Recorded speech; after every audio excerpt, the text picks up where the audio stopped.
Yes, good morning, good afternoon, good evening, wherever you are, whoever you are. Welcome back to Football Heritage TV. And if ever a bubble was burst, it was today. 3 very good games. PSG, Burnley, Man City, chance to go top of the league. Xavi Simons signs, and then Spurs. Spurs never let us down. They go and do that.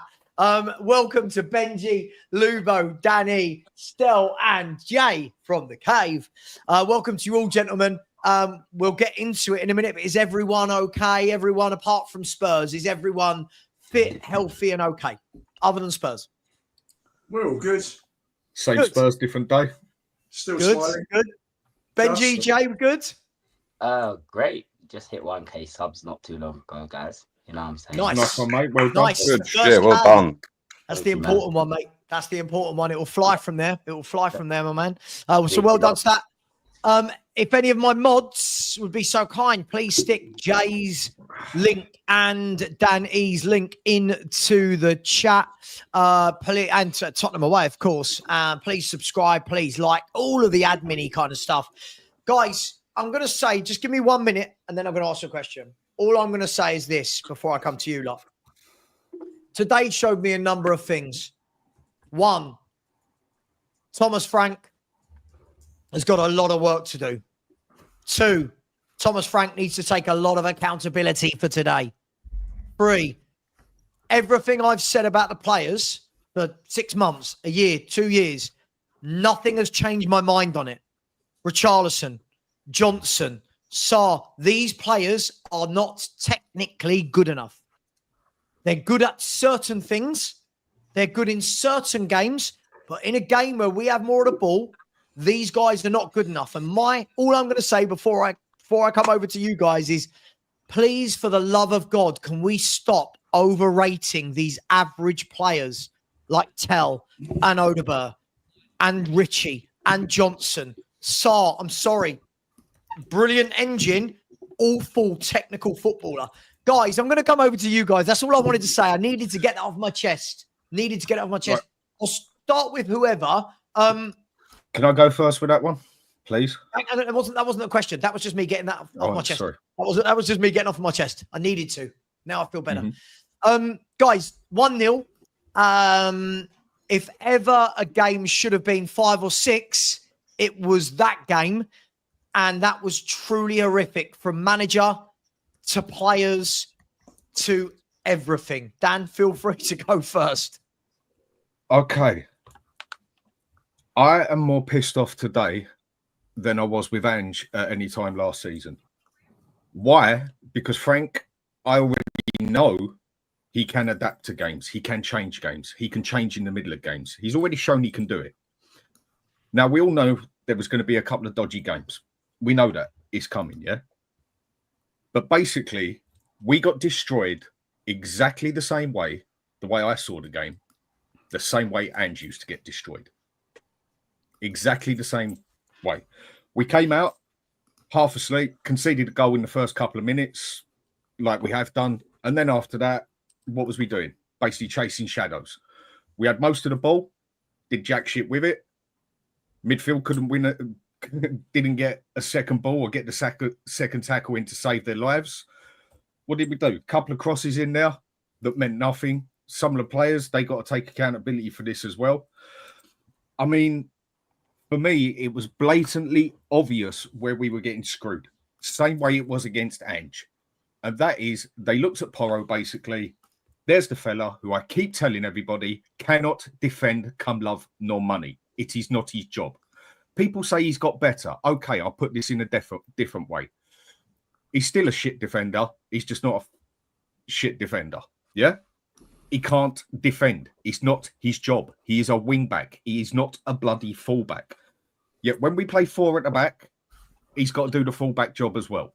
He can't do it. It's not what he is made for. They blatantly looked at us and done us the same way that they did Ange every time. If this would have been Ange that done that, he would have got absolutely screwed for this. Now, I'll judge Frank properly at the end of the season, but I'm only going to judge game by game as I see it. And Frank was just as bad as Ange in this game. At half time, he should have blatantly seen where we was getting destroyed and out-muscled in the middle, where they were playing with 2, and then their main man kept coming back to make it 3 in the middle and just kept bossing Paulinho and Bentancur in the middle. And then with that, just opening us up on our right-hand side the whole time. Frank should have looked at that at half-time and said, do you know what? That isn't going right. I'm talking about a manager that I have seen and adapt. My opinion, we should have gone to a 5-3-2 straight away as soon as we came out of there. Why? So we got 3 at the back. We can use the wing backs. They're still focusing on Porro. We've got a defender that can shift over and double up on him, and we still got 2 in the middle. No, Frank leaves it.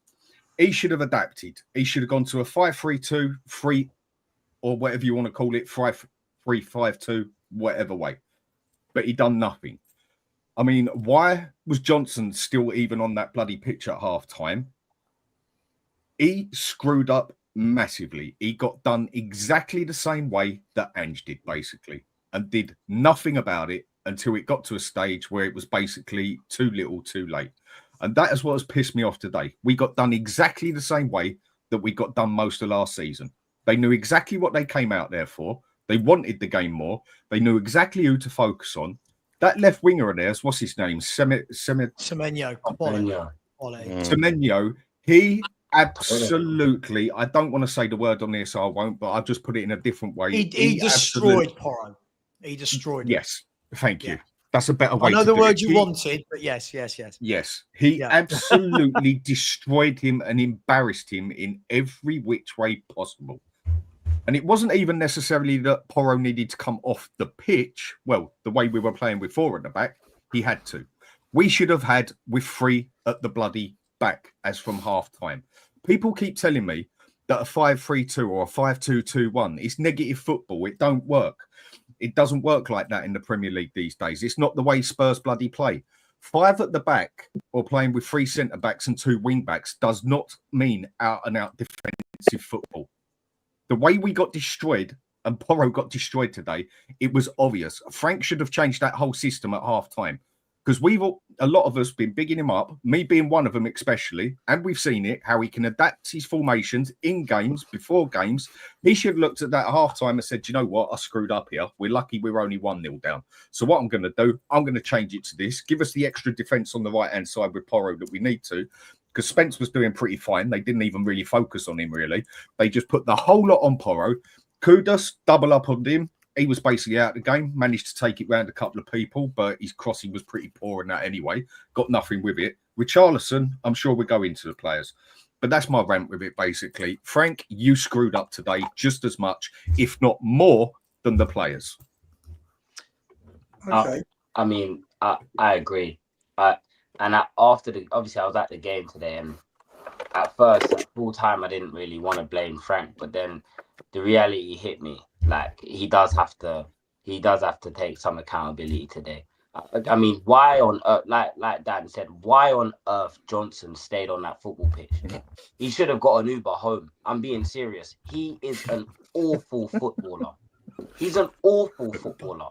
And if I can see that, I don't know how this Thomas Frank, Mr. Frank engine can't see that. Do you know what I'm saying? Like you said, Porro constantly out of position, constantly. You can see it before it happens.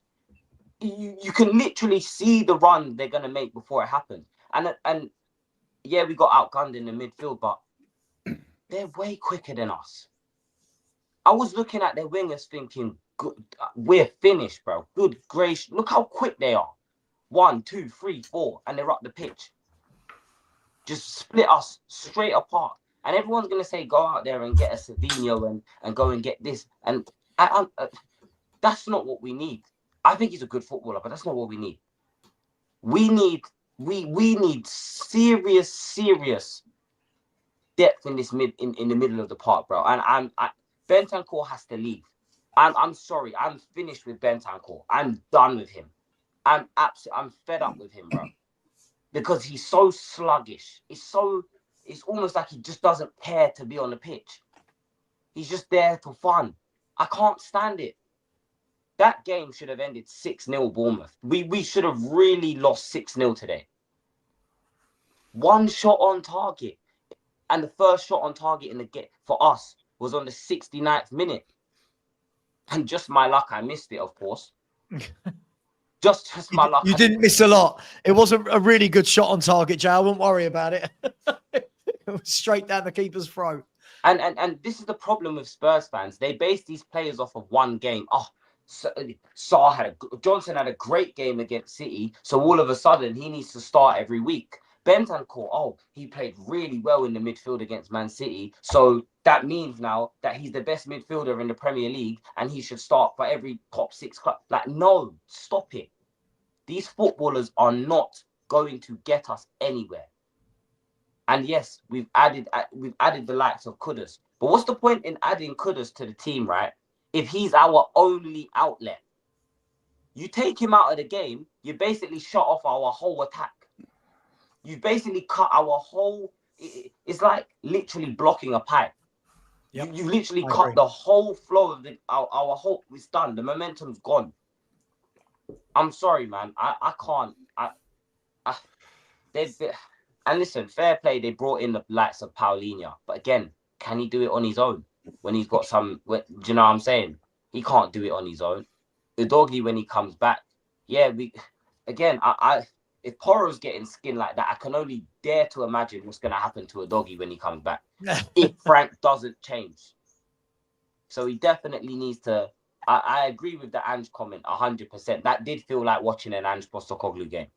I did know the first time we lost the game, though, that everyone was going to talk about Ange Postecoglou. Like, the first thing that comes out of anyone's mouth is Ange Postecoglou, which is rather boring. But, hey, here we are. Anyone else want to go? Can I come in here? Sorry, can I come in? Firstly, Bournemouth did to us what we did to City last week.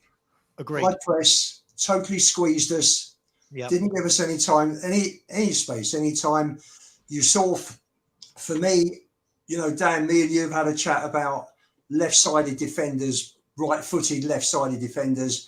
Mm-hmm. I think we all saw today with Spence that every time he got the ball, he had to stop, check, turn onto his right foot. I completely disagree.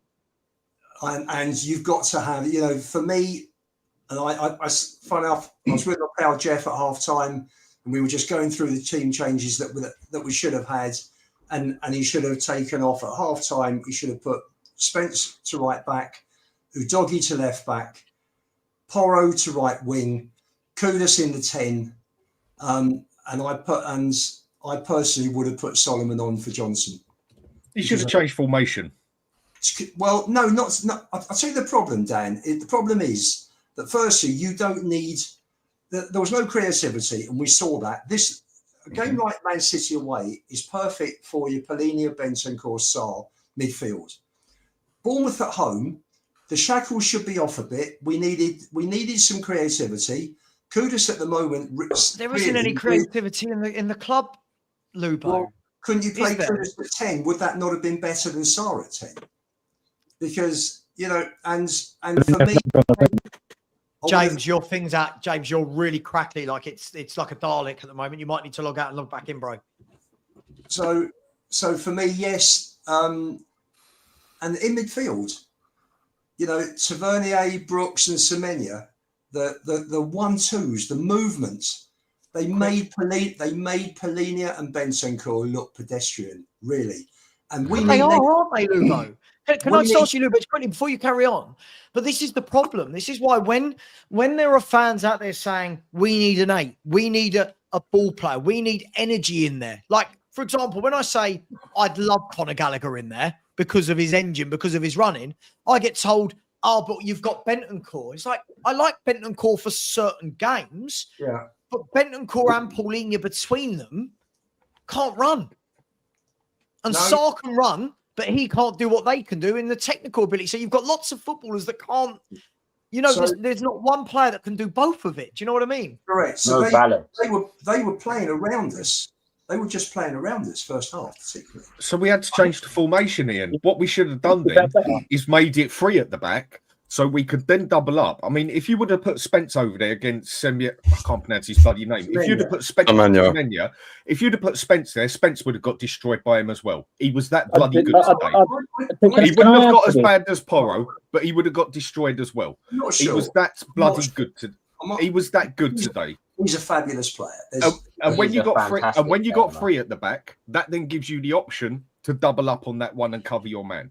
That's why I say we should have changed formation. Don't you think if he goes to three at the back at home to Bournemouth, you shouldn't right? be. That's too defensive. If you go to three at home, three at the back against Bournemouth at home, who have one striker, if that doesn't work, he then gets listen. But I'm not saying he shouldn't have changed anything. For me, I think there's limited what he can change.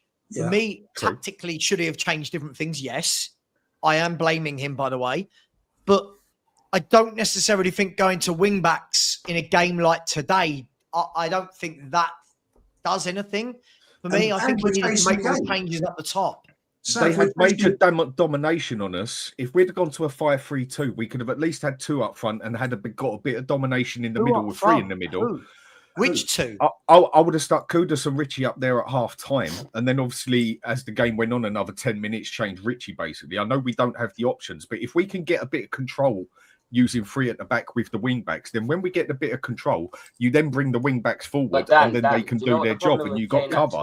We shouldn't have to do that against Bournemouth. We can't play two up top with Richie though, because Richie can't hold the ball up for dear life. Can't hold it. Yeah, I agree. His first touch is like a basketball backboard. It just bounces off his leg. Like, genuinely speaking, he can't. And look, I get it. The 13 goals in 19 Premier League starts or whatever, great. It's wonderful. It's all nice. But the reality is that we don't even have the personnel to play in this Frank system. So this is why I'm not going to get too much on the manager. But at the same time, it's like, come on, man. You've got to find a way to take that Semenyo out the game. Now, I'm not saying do anything rash. I'm just double up on him is your only way, man. And that's the thing. Frank wasn't doing that, bro. And that's what was. It's like. So how do you double up when you've only got two other defenders in the middle? No, I agree that, but then I'm saying I would have taken Richie off at half time. Can I add my bit? Go with that as well. I could go with that as well, mate. Jay, who would you have played? I mean, to me, he may not be the answer, and for me, he's not ready. But Tell came on. That was a lovely swivel and shot. Oh, fuck. He was dreadful. No. I must tell you something, Sav. If you don't appreciate when a player does something right, then if he's gonna be shit and you call him shit, and he does something right and you still call him shit, then there's no balance. He missed the target. So I must hang on. So I must tell you something, Lubo. You can tell me what you want. He had one swiveled shot that flew wide. Yeah. Right? He broke through a couple of players, laid the ball off nicely to Kudus. He wasn't on for that long. Oh, mate, he was dreadful. But he wasn't dreadful. He would have been better than Richie to come on at half-time. We had no one else. There was nobody else to put on the centre forward. Him, Richie, Solanke, Johnson, Odegaard. When are fans going to wake up? Those five players should not be at Tottenham Hotspur starting games of football. You're conflating the subject. I'm talking about today's match. I'm just talking about today's. I'm not talking about the future. You thought Tell did well when he came on? I think Tell did okay. Oh my God. Yeah, but herein lies the problem. Herein lies the problem. Right? You did this with Richie. Richie scored a worldie against Burnley. The rest of us, most of us said, hang on. Right, most of us said, yeah, this is Burnley.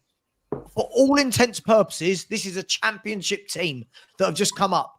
Richie has a good game. People like you and they just start going, I tell you what, I must tell you, if he stays fit, this guy's going to get 20, 25 goals. Jay is right. He's politer than me, Jay, right? His first touch is like a trampoline. He is the worst hold-up player I've ever seen. And you and Johnny go, no, I tell you what, he works hard, he does this, he does well. Very good game. Last week at City was very good. He is... So let's not overreact. Hang on, let me finish. Lubo, when people do this, I love this. People like you go, his hold-up was good. Go and look at his stats last week against Man City. he gave the ball away 65% of the time he had it. So no, his hold-up play wasn't good. But what you do is you see 1 or 2 times he holds it up and we go, look at his hold-up. He is shit. I'm going to just call it for what it is because fans won't. He is shit. Odegaard is shit. Tell is shit. Brennan Johnson is one of the worst footballers, not goal scorers, footballers I've ever seen at Tottenham Hotspur, right? Papa Sarr technically isn't good either. He runs around, he works hard, he gets stuck in, and he's great for those Man City games. In a game like today where we have the ball, you see the limitations. But fans like you, Lubo, I'll call you out for this. I'm calling you out because you do this a lot. I'll come straight back at you because you overreact. This is Let me finish. Let's just go mad. Let's go mad. We've lost. We're shit today, so let's go mad. No, Lubo. Lubo. Lubo. The difference between me and you, Lubo. How long have I been saying these players are shit? Right? You're the one. You see a player have half a decent game, and you go, "You did this. You were at my house. You watched Vuskovic for 45 minutes in a friendly, and now all summer." Oh, I tell you what, we got to keep him. He's really good. Let me finish. Let me finish. You saw 45 minutes of a kid play and did what Lubo does. I must tell you, he's brilliant. Keeley, he should be in the first team. He's great. Jamie Donnelly, he's such a good player. I tell you what, Dorrington should be playing. Oh, I tell you what, this lone player. When are you going to realise these players aren't good enough? When?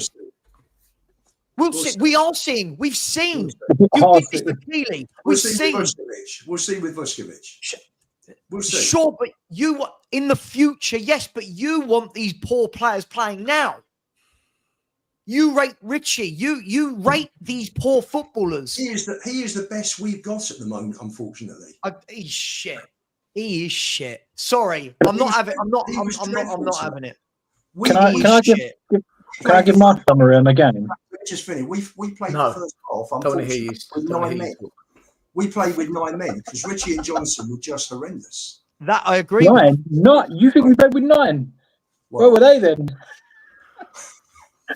For me, I've only been here a little while. Big up, lads. I've literally just walked through the door. What a shambles. If only the team put in 7 hours of travel like I did today, they might have had half of a performance. A lot of people here are slating Porro. A reality check. Every time Porro got beaten behind, Romero was in the opposition half. He was absolutely, by far, the worst offender on the pitch today. I'm sorry to say it because that was people that was tactical. I'm sorry. What are we doing? That wasn't tactical. When you was watching that, Porro had 4 men, and one of them was Semenyo. 4 men on the one guy, and Romero was just wandering off and off he went. And I was like, hold on a minute. As he does. Everybody, and for me, squeeze the players. Don't get me wrong. And in the second half, I'm just kind of focusing on Porro because I thought Porro was crap. Like he was absolutely crap. But I think Romero gets away with murder sometimes, and I like Romero. But I think today was suicidal what he did to Porro. Hey, don't you think Romero is always brilliant against the better teams, and then against the so-called lesser teams like Burnley and Bournemouth? This is why, again, when people go, "Oh my God, he's brilliant! He's the best player at the club." He's like that. He's like that. I agree. And in my opinion, the only time we look good is when Spence went to the right back, and he actually was like, I think he must have said to Romero, you get back, I'm going forward. Whereas I don't think Porro did that because the last 10, 15 minutes, every time it was Kudus and Spence 2-on-1 on their fullback, and we pinned them back for the last 15 minutes. Until that point, there was nothing.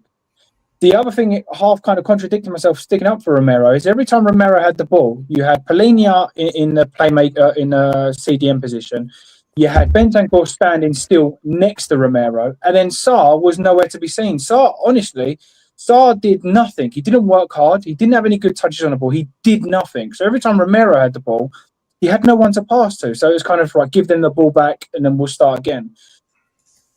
But for me, personally, I mean, Brennan Johnson is another level. And actually, when you go, well, I've seen it a few times, but there was a moment today, I mean, a couple of you was there, they played a ball across the pitch and he stood still. I don't know if it was on telly. And he waited. And the centre-back stepped forward, took the ball and drove off the pitch. And he was like, what are you waiting for? There was, I mean, Richarlison, I said to Savva, please tell me you can find the stat on how many times he lost the ball today. I do not think he controlled that ball and kept that ball in that first half once. Not once. I think he played one. They showed it on Peacock, James. They showed it on Peacock. Okay. They brought up the stat. Every time in the first half, Richarlison got the ball, he lost it. Every time. He had one good thing in the first half where he got the ball, but he actually lost it, worked hard to get it back and played a through ball to Johnson, and Johnson lost it. That was the only thing that he did well, but he started off by losing the ball, winning the ball back and then playing a through ball. He was terrible. Johnson, I'm sorry, he has to be a 10-minute man at the end of the game where you're trailing and you need a 1-0 back post finish. He's dreadful. Star, we've said it all last season, tactically, he's useless. And I'd also almost say positionally he's useless, because it wasn't even when they dropped him back and put Bergvall forward, he was still just running around like headless chicken. He didn't really have a position where he played. He wasn't a number 8. He wasn't a number 6. I don't know where he was. He was just a headless chicken. So for me, I thought Tell was useless. I didn't see anything good from him. If I'm trying to pick a positive out of a bad situation, I would say Odegaard beat his man every time, but then there was nothing at the end of it. That's the only positive I could say with anybody that come on. Did you not think Bergvall was half decent? I thought Bergvall was okay. I thought he was okay. He was respectable. I think he was respectable when he came on. Again, though, we said last season he does everything well up until that final point. So he did well, drove a little bit, got into that position, gave it away. Or what they did do is they got into that position and you think, killer pass, someone do it. No, James, turn back and go back again. James, you know what? Bergvall went on a run and he beat 3 or 4 players and you just wait right near the end of the game and you're just waiting. Pull the trigger, and he laid it right, and he laid it off to Kudus, and that was typical. That was just typical. None of them wanted to take responsibility when it came around the box. It was like lay it off sideways. Lubo, it's because they're afraid. They're cowards. I'm sorry to say it. They're afraid. They don't want to do so. They don't want to take a risk. That's the whole reason we brought in Xavi Simons and Kudus. It's not just that. I've been saying it for nearly a year now. We've been playing Bergvall, and don't get me wrong, there is potential there. You can see this player, but I think you can all hold me on this one. That I have said his biggest problem for the last half of last season, and when he plays, is he gets it right there, and when it comes to the front, Lubo, it wasn't that he didn't have no one to pass to. It was that he didn't know what to bloody do with it, where he should have at least had a bloody shot with it. His final third, he never gets the pass right, and he never gets the shot right. But he's only young, and he will get better at it. He's one you can see progressing. But it wasn't because there was nobody necessarily there. He did not take that shot when he should. He doesn't deliver in the final third yet. As why I feel he is not ready for the first team yet. In fairness, though, when we do get the ball in that position, in fairness today, when we did get the ball in that position, every time we did have that ball in that position, Richarlison, Johnson, any of those players did not make one single run in behind. Not one. So even if they do have the ball in that position, look, it's a collective. It's all well and good having somebody that can't do that pass, but it's another thing when you've got nobody running in behind to even attempt to make the pass. For me, did you see Johnson attempting in that first half? There was a time where Spurs had more players than Bournemouth had back. We had more players going forward, and all he had to do was slide the pass down the line to Spence, who could have whipped it in, and he kicked it. And I just looked and I thought, you are shit. But then what will happen is next week he will score a tap-in the 6-yard box, and our fan base start going, see the mad disrespect to Johnson. Ask yourselves this question. What footballer level, what calibre of footballer do you want to watch at Tottenham? If people want to see Brennan Johnson's, Tells, Odegaard's, Gray's, Sar's, Bergvall, fine. Then don't get onto the owners. If that's what you want, don't get onto the owners. At least with certain people, do you know what? Stella and I argue like cat and dog, right? We love it. We argue like cat and dog. We always have. We manage it better now, though, don't we, Stel? Right? Me and Stel argue like give you 5 minutes and we'll see. But do you know what? Do you know what I will respect about Stel's opinion? Stel does not rate shit players, right? And calls out the owners for not buying them, for not buying the better players. I am sick of this fan base calling out the owners and calling out for better players, but at every turn want to back average footballers. But they're ours. Get behind them. Sorry. Brennan Johnson, Richarlison, Tell and Odegaard, these people should not be wearing a Tottenham Hotspur shirt. They should be top half of the Championship, bottom half of the Premier League. And if anyone rates these players, cool, don't ask for better. Well, wait till you see Xavi Simons in a Spurs shirt, then you're going to see what quality looks like. Out of those four players you just mentioned, I actually think there'll be half this squad will be gone within 2 years if Frank's still here. I agree. He'll be cleared out. Yeah. The only one who's got some potential out of those four you just mentioned, Johnson for me. I mean, we were just looking. My son and I were just looking. Because he was down outside first half. It was just appalling. That was possibly one of the worst 45 minutes I can remember from a Spurs player. Probably, I don't know how many years, 10, 20, 30 years. That was just appalling. And Richie as well. And we were just having a chat at half time. We said, well, where are we going to get a goal from? You actually couldn't see where we were going to score from. Sorry, do you mean a shot? Where are we going to get a shot from? No, that's right. But maybe from if you're lucky, maybe from a dead ball, or maybe from a corner, whatever, deflection, which is why someone like Bergvall should have had a shot. Maybe it takes a deflection, it goes the other way, and you come away and you've stolen the draw. I mean, they had 4 headers. They had 4 free headers in our box first half. I mean, three of them okay. You wouldn't call gilt-edged chances. The clear-cut chance was Semenya's header. How he put that header over from 2 yards, God only knows. I mean, you look at it. It could very well have been 5-0 quite easily. And those 2 saves that Vicario made second half that kept us in the game. I mean, that save from Semenya was fantastic. Told you he's a good player. Sorry? Told you he's a good player. Yeah. Can I? Oh, sorry, go on. Can I throw my 2 cents in quick as well? Go for Bless it. you. So we could have gone top today. I think we can all agree. Tottenham Hotspurs never miss an opportunity to miss an opportunity, do we? It's our thing. As for the players, I think their level of application to stick to Thomas Frank's core principles was absolutely shocking. However, when 9 out of 11 men don't turn up to a football game, you have to put that on the manager. Put that on the manager. I want to throw this out there. If you are ever going to aspire to win the Premier League, and I'm not saying we're ever going to, if you want to aspire to do that, you have to turn up to these teams, which I would consider lesser than our own, and assert your authority. And that is something we just don't do anymore. The last time I can remember us doing it was Mauricio Pochettino. So, yeah, my point remains, you need better from all round. The players, not good enough. The manager's tactics, not good enough. It was a shocker today. And that's what I've got to say. I want to ask you a question on that. Do we not people with a bit of credit here? Do we not yeah, of course. I just want to answer a question with what you're saying there. I completely agree with, like, Frank has to take some criticism, but in the same sort of like breath, Papa Sarr's not a cam.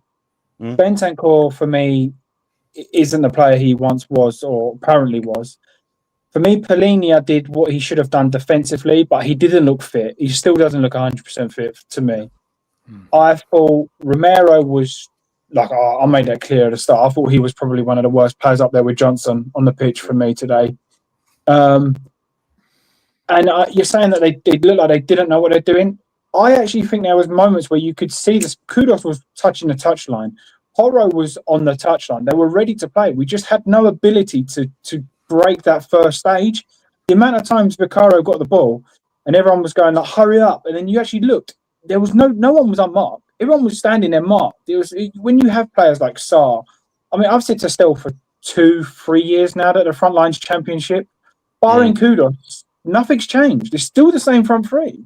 So, look, we can all try and say, right, Frank, you should have done this better. You should have changed to 3 at the back. You should have done whatever your opinions are. At some point, these players are going to get found out for just being crap. And these are exactly the same players, barring one for me and Kudos, and a half-fit Paulinho that Ange had. So are we expecting miracles and expecting just overnight to go from 17th in the Premier League to 4th? Like, is that what we're expecting? No, for sure. I'm expecting the same level of performance you saw in the last 3 games. That's what I would expect. See, I agree with Benji. This is the problem for me, James. Do I listen? And I'm a big advocate of Frank. Do I expect Frank to have everything sorted in the first 3 or 4 games of the season? Absolutely not. It takes time. That isn't my issue. My issue that Spurs have lost a game. Well, guys, we're Spurs fans. We've lost plenty of games, right? We're used to losing games. My issue is that not that we got beaten and we gave Bournemouth a really good game and their keeper had a worldie and blah blah blah. My issue is that we were excellent against PSG. We were excellent against second half Burnley. We were excellent for 90 minutes against Man City. You could see the shape. You could see the defensive setup. You could see the tactics working. And it was almost like all of those 3 games, and it went, and everything just kind of went back to time. And that was what was worrying for me. James, it was let me answer Savva. Let me answer what he said. I agree with what you're saying. I do agree. But like for me, the biggest problem today was Richarlison and Johnson going forward. They, for me, were the biggest problems. So are we blaming Frank for... Do we think he told Brennan Johnson to stand around and do nothing? I mean, there were times Spencer was standing next to him, telling him, make that run. He was pointing, make that run. And then he was still not making the run. So I don't think that we can blame that on Frank. And I'm not saying Frank has no blame here, because I think he should have done it a lot quicker than he did. And I wouldn't have took Polina off. I would have took Bentancur or Sarr off. I'd have left Polina just sitting and then gone full out attack. But what I'm saying is, again, it feels like, well, maybe Frank should take some of the blame, but these are still the same shit players. The common denominator is they're still the same crap players doing the same crap things. Yeah, and these same crap players put on a brilliant performance for 90 minutes last week. That's the point we're trying to make here. Yeah, but every dog has his day. Even the crap players can big themselves up for a Man City, but the good players are good every week. Frank isn't saying to Brennan Johnson to do nothing. We know that. That's a nonsense question, right? The point is, how can you go from looking like a decent side to in the space of 7 days to looking like a relegation team? It's like a Craig David. How does it change so fast? My opinion to that is the quality of the player. I think even the lesser players get themselves up for a big game. Listen, it was the first game of the season against Burnley. That's probably most of these players' level. The next game is Man City. For me, these average players are like, right, Man City, let's step it up, let's get fired up, blah, blah, blah, blah, blah. And I also thought Man City were crap. So I felt today was the first day for me where a team this season, and even under PSG, I thought PSG were crap when we played them. I thought they allowed us to have the ball until the last 10 minutes. I agree. I think today was the first time a team went, I don't care who you are, Thomas Frank. I don't care who these players are. I am going to pressure you. We are coming to win this game. And then the better players went hiding. Well, I'd say better players. There isn't any. I actually thought Kudos was probably the best attacker of the 3. And yeah. But like he is every week. Once again, I don't think that we can then start blaming Frank, because this is exactly the same as we saw last season. And the tactics are completely different. We've seen that. I think that the lesser players step up for the big games. And then when it comes to your daily routine games, players like Romero go back into that cruise control and, yeah, nothing. James, is Frank not entitled? For me, Vicario, Van der Ven, and maybe Spence came out of the game with some credit. The rest, is Frank not entitled to expect? Remember, he's working with these boys every day. They've had the fillip of a really good start. So they're buzzing, they're confident. And they came out, and you could tell from the first minute, first 30 seconds, we created a chance. And after that, we looked really sluggish and lethargic in everything we did. Mm. Is Frank not entitled? I would imagine he would have he would have burnt the paint off the dressing room wall when he got in at 90 minutes. Because he is not going to accept. That was absolutely dreadful. Didn't he make subs at like 50 minutes or 50 odd minutes? Sorry guys. This is a crazy. So it's not like he kind of went hell for leather, then went, "No, go on, boys, you go out again." He's probably said, "Listen, that's unacceptable crap, blah blah blah blah blah. You've got 10 minutes to change it. See what you can do." And there was shit, and he brought him off. Savva, Spurs haven't won the last 9 games after we've played Man City. I saw that. I saw that. And there was a incredible. city stat, and I do want to bring Stell in after I finish talking here, just before I bring you in. No, I don't. There was some crazy stat today as well about International Spurs break. that before the international break. There was another crazy stat about it was something like I can't remember. What it was, like, the last time Spurs won a game before an international break was against Luton. I know that one, but there was a crazy stat about this is something like the 17th time in the last 10 years that Spurs could have gone top with a win and didn't win us. It was something crazy like that every time. Stell, you've been very placid. Look, I think everyone's right. I think the players, I think the manager, I think everything was just diabolical today. What do you make of it, mate? I've got so much to say. Right, I'm going to try and squeeze it all in. I've got loads. Right, I'll try and squeeze it in and keep it brief. First of all, I just want to say I'm going to repeat this every show until people are sick of it. I'm not getting excited this season, and I'm not getting angry. I expect nothing this year. That's why I've been saying after we beat Arsenal, the PSG performance beating City, chill, because I know these performances are always going to come. And I'm not going to get angry when they come because I expect them, right? So for me, it's what I expected. That's the first thing. That's why I'm just chilled with it. I've said I'm going to give Frank a year. He gets a year. And at the end of the year, I'll tell you what I really think about this manager, this board, and what direction we're going in. All right, that's what I'm going to do. But as we go along, I'll tell you what I think step by step. So today, I put it down to 4. Can you tell them all to smash the like button first? Just quickly, Stell. There's 1,000 in here and 150 likes. Yeah, if you want to hear what I say, smash the like. Cheers. That means everyone's just unsubscribed. Right. Look, four things, and I'm going to go for it briefly. I won't go too in depth. Number one, I know fans hate it. I know fans despise it, and I know fans are sick of hearing it. But I'm not going to have someone who protects Levy tell me that I'm a miserable so-and-so. He better come on Monday's show with a smile on his face and lots of positive energy after that, right? We'll see who's miserable on Monday.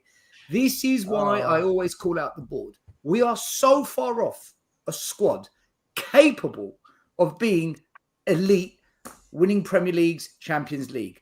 The board have signed some really good players this window. One of them we haven't even seen, by the way, and I agree with Savva. Simmons is a baller, man. And people will see. It might take him a bit of time. I did a video today called Breaking News. Got like 5,000 views on the Spurs 5. I broke down coach's analysis of this player we've signed. He is going to be top, right? The board have signed good players. But we need fucking lot more than that. A lot more than that. The board haven't done enough. They haven't. Simple as that. They haven't done enough for years. That's the first thing. Levy. The second thing. The fans need to relax. The way we get gassed up, it's like we don't learn anything from the past. We beat Arsenal pre-season. Okay, it's pre-season. Look at the performance against PSG. Mate, PSG were asleep for 65 minutes. Once they woke up, they beat us. Oh, look at us against Man City. We always beat Man City. We are Man City's kryptonite. They hate us. They hate Tottenham. The way we hate Chelsea, what they do to us. We always beat City. It happens. We are their Chelsea. And everyone gets so hyped up about it. And when we beat them, I said, guys, we always beat City. We're brilliant when we play City. City shit the bed. Right. And I think fans, the way they big up, oh, the Bert's good. What does he fucking do? He beats a man, he cuts in, he cuts out. No assists, no goals. Mate, 30 million Mateus Tell. Oh. Lubo's Mateus Tell, by the way. Lubo's. Listen, Lubo. No, I haven't actually. One minute. Let me get it off my chest. I was just mugging you off, Lubo. I'm just talking about the fans, the way we the way we gas things up. Mateus Tell played 20 games for Spurs last season. 20. 2 goals, 1 assist. So we said, yeah, there's 35 million. We'll have him. It's insane. I had Everton coaches messaging me saying, Still, have you signed that Tell? I said, yeah. Why? I don't know.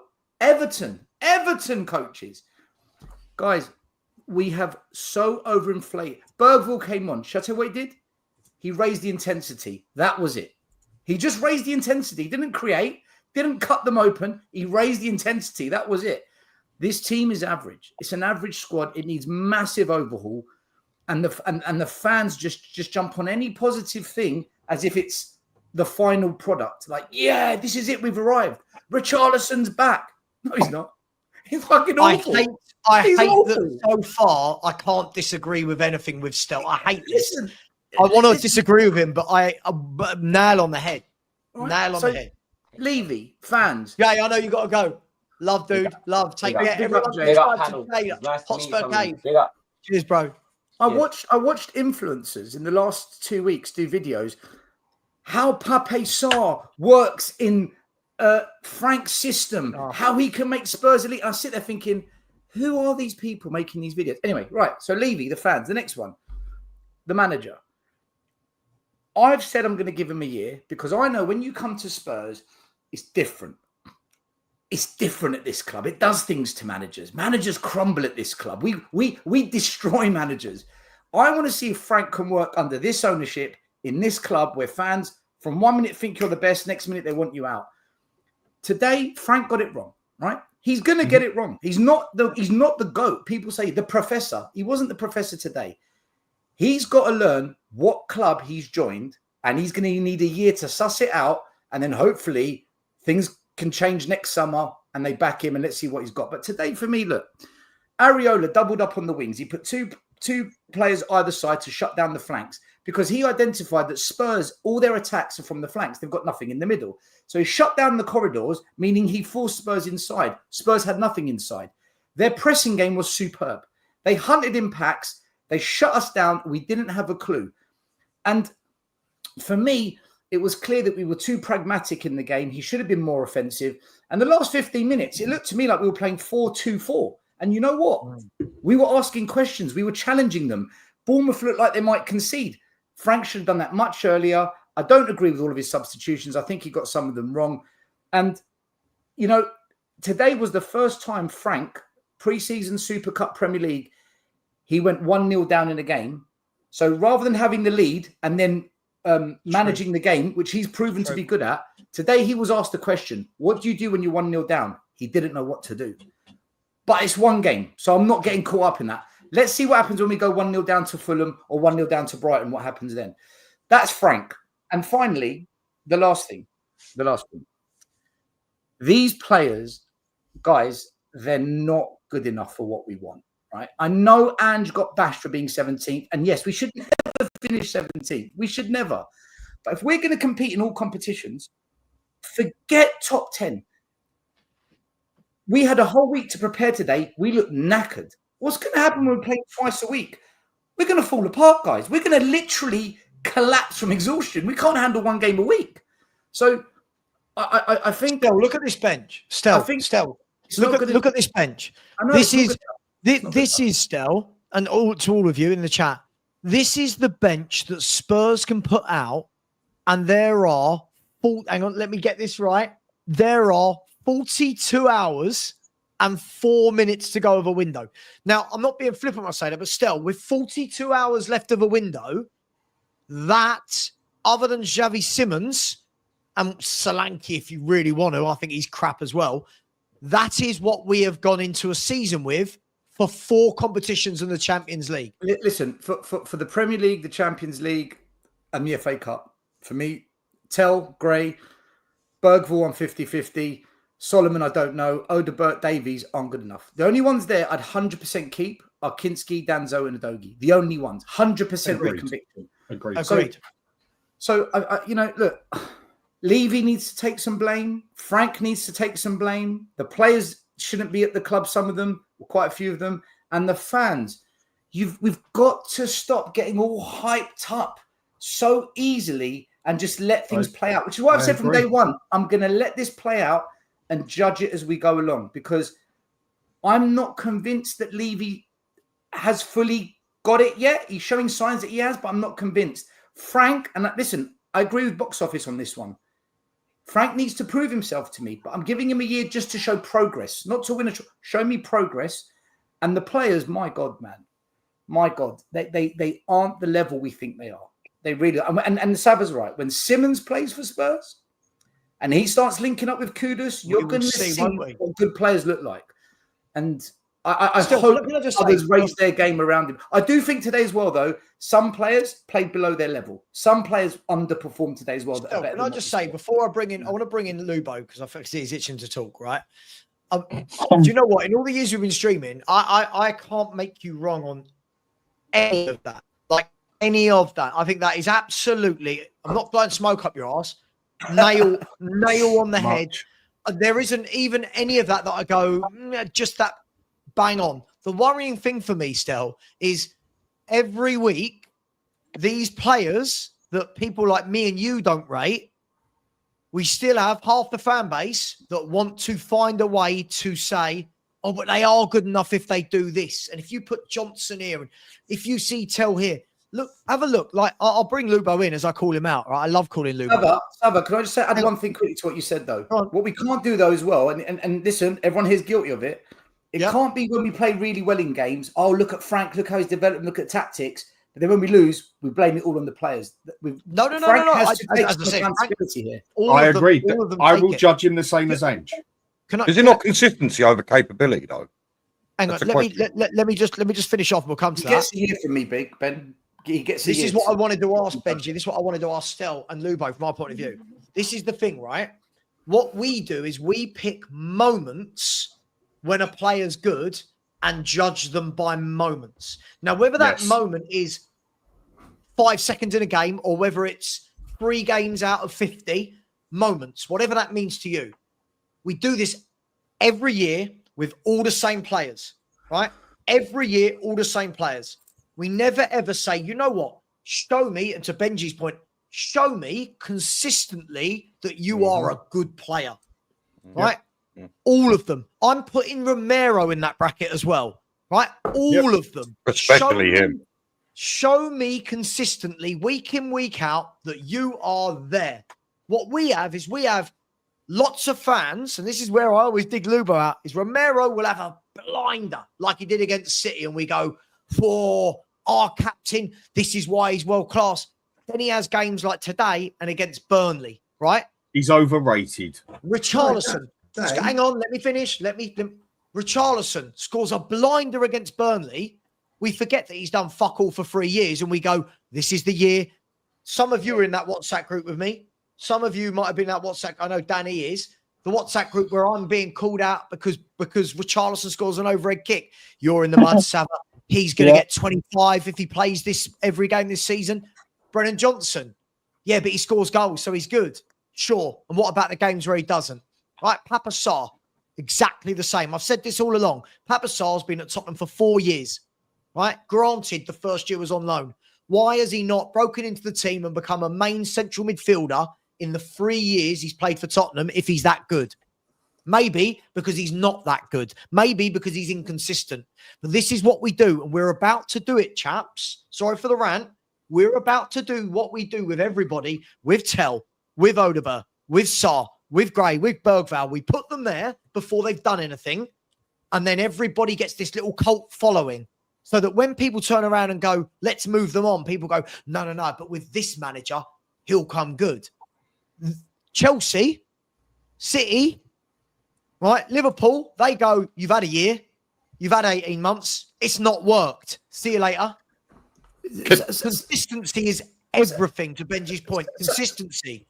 The thing is today, though, right? Like there's 3 things for me Frank did that I couldn't understand what he was doing, right? He gets the benefit of the doubt. I'll give him time.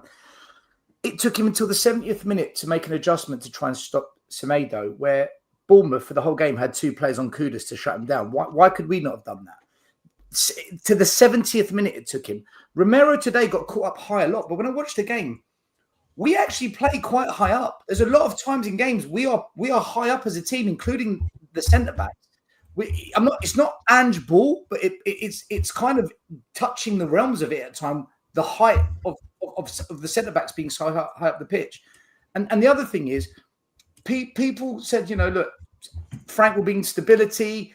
He'll make us hard to beat, and so far that's true. But today we got cut open for fun, man. Like literally sliced open for fun, and he didn't adapt it. And I thought, come on, Frank, what are we doing that's what here? I was annoyed about.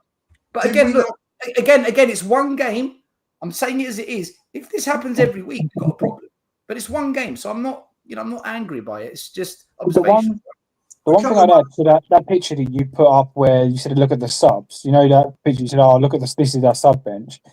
For me, I'll double down on that and go, look at half of those players in the first team shouldn't be good enough for the bench. I genuinely, like for me, players like Johnson, I wouldn't care if he wasn't on the bench. Players like Sarr, I said it all last season. Yeah, he's had a couple of good games. Am I like, yeah, he's got to be on the bench, game changer? No, I'm not. But you know what? The difficult thing is for me, and it really is more of a question than a statement, is if we're able to do what we've done against Manchester City, and PSG, is it really that these players aren't capable rather than simply just massively inconsistent? So still, you made a point earlier about them being incapable. I'm not 100% on board with that because, again, what we've done to these two... PSG was asleep for 65 minutes. Once they woke up, it was backs to the wall, man. They had us pinned in. We were getting ripped. Yeah. You know? Isn't it what I said about moments? They can raise you. Every player can have two good games. Every player can have a great game. Every player like Richarlison grabs a worldy finish every now and then. But our fans take that one moment, Benji, and we go, this is that player's level. Look at the chat. I can show you. Look at the chat we had on the Spurs 5, Stel and Luvo, right? Look at that chat we had the day after Burnley or the 2 days after Burnley. Look at the waffle that was spoken about Richarlison. Look at the waffle because he scored a worldie. Oh, he's been brilliant against PSG. He scored in the last games when what are we doing? I remember that in the WhatsApp server. That should be a striker for Tottenham Hotspur. Mate, do you know what? You know what frustrated me today, guys? More than anything, bar anything else, what frustrated me the most watching, other than being bored shitless watching it. When we did our predictions on Thursday, I said we'll win 3-1, and my reason was Bournemouth have lost their three best centre backs, right? And we saw it against Liverpool. Sure. Go at that defence, they crumble. And I thought, what kind of defence are they going to have? When we don't even properly test that back line, and we don't even our attack was incapable, and midfield was incapable of feeding the attack to test a very weak defence. They kept it. How the fuck are Bournemouth keeping a clean sheet against Spurs at our ground when they've lost their three best defenders? That for me was the most frustrating thing of all today. And still, when Aaron Smith went off injured, that was a completely brand new back four. Other than Senesi. That's what I mean. We didn't test it. I don't remember their goalie. No, but Senesi wasn't first choice because Zabani and Houston were the centre backs, weren't they? Yeah, but one of them had a big injury last season, and Senesi played a lot. But yes, you're right. You're right. But with that, this is what I was saying earlier. Like for me, the biggest failure of that today was the fact that Brennan Johnson and Richarlison's movement is shocking. It really. There was again. Sometimes when you're there, you see more than they show you on the TV. But Romero had the ball 3 or 4 times, and he had time, and he looked. It's almost like he was waiting for Richarlison to make that just a little diagonal run in behind. Yeah. And never. And if he would have done that once, in my opinion, the defenders would have gone, let me check now. I'm going to keep checking because he's made that run. And then it opens up space. But he literally stood in front of the defender for 90 minutes and allowed the defender to win every bounce, every drop ball, every header. He did not win anything. And for me, when you have players like that are not prepared to break the lines, you're never going to be successful. Even with Kudos, the last 10 minutes we upped our game. Name me one time someone played Kudos through, or Kudos didn't beat 3 men to start an attack. Every time we got the ball, Kudos was beat 3 men. Kudos was knackered. He was carrying the team creativity-wise. Kudos looked fucked in the last 10 minutes. Spence was knackered as well. 2 things on that. Absolutely. Yeah, Spence was knackered. Firstly, I thought Diakite had a superb game as a centre-back. It's not hard though when you're marking a cone. Bournemouth played well as a team as well. Though Bournemouth as a team played really well. They were very good. He won Really everything, good, didn't he? He won fair play to everything. Bournemouth. That was a great, as Iriola will look at that and think, do you know what? That's what I want from my centre backs every game. He won everything. He smothered him. He destroyed him. He had him in his pocket. But you can't say that because he's not going to play Richarlison every week. No. The guy allowed him to win everything. James, as a centre back, I watched him and I thought, Jesus, this is a good. He's having a good game today. Yeah, but it's easy when you're playing one of the worst strikers I've ever seen at White Hart Lane. I'm not saying he didn't have a good game, but what I'm saying is when you're marking one of those yellow cones, it's not hard to not get the better of him. Richarlison goes to ground way too easy as well, man. All the time. Like, way too easy. The other thing also to point out, look at those diagonal runs that Evan Nielsen was making, time after time after time. True. So I said, if we made one of them, it would have made them think, but we didn't. The whole time he stood in front of the defender. The friend that is. If you're in League 2 and your striker stands in front of you, I expect you to beat that man that's what they're trained week in, week out. Win this header, beat the man, strength, beat your man, strength. Yeah. Richarlison just said, you know what, I'm going to stand there all game, mate, and you do whatever you want. It was ridiculous. He was atrocious, James. Atrocious. So, as a fan, having seen the previous 3 games, and Simmons' transfer yesterday, went to the game really pumped up, really looking forward to it. Thinking, do you know what? I predicted 2-0, but I did say and I know you agree with me, Sav. I did say on your show a couple of months ago that I felt that between now and Christmas, it's going to be up and down with Frank. Yeah, sure.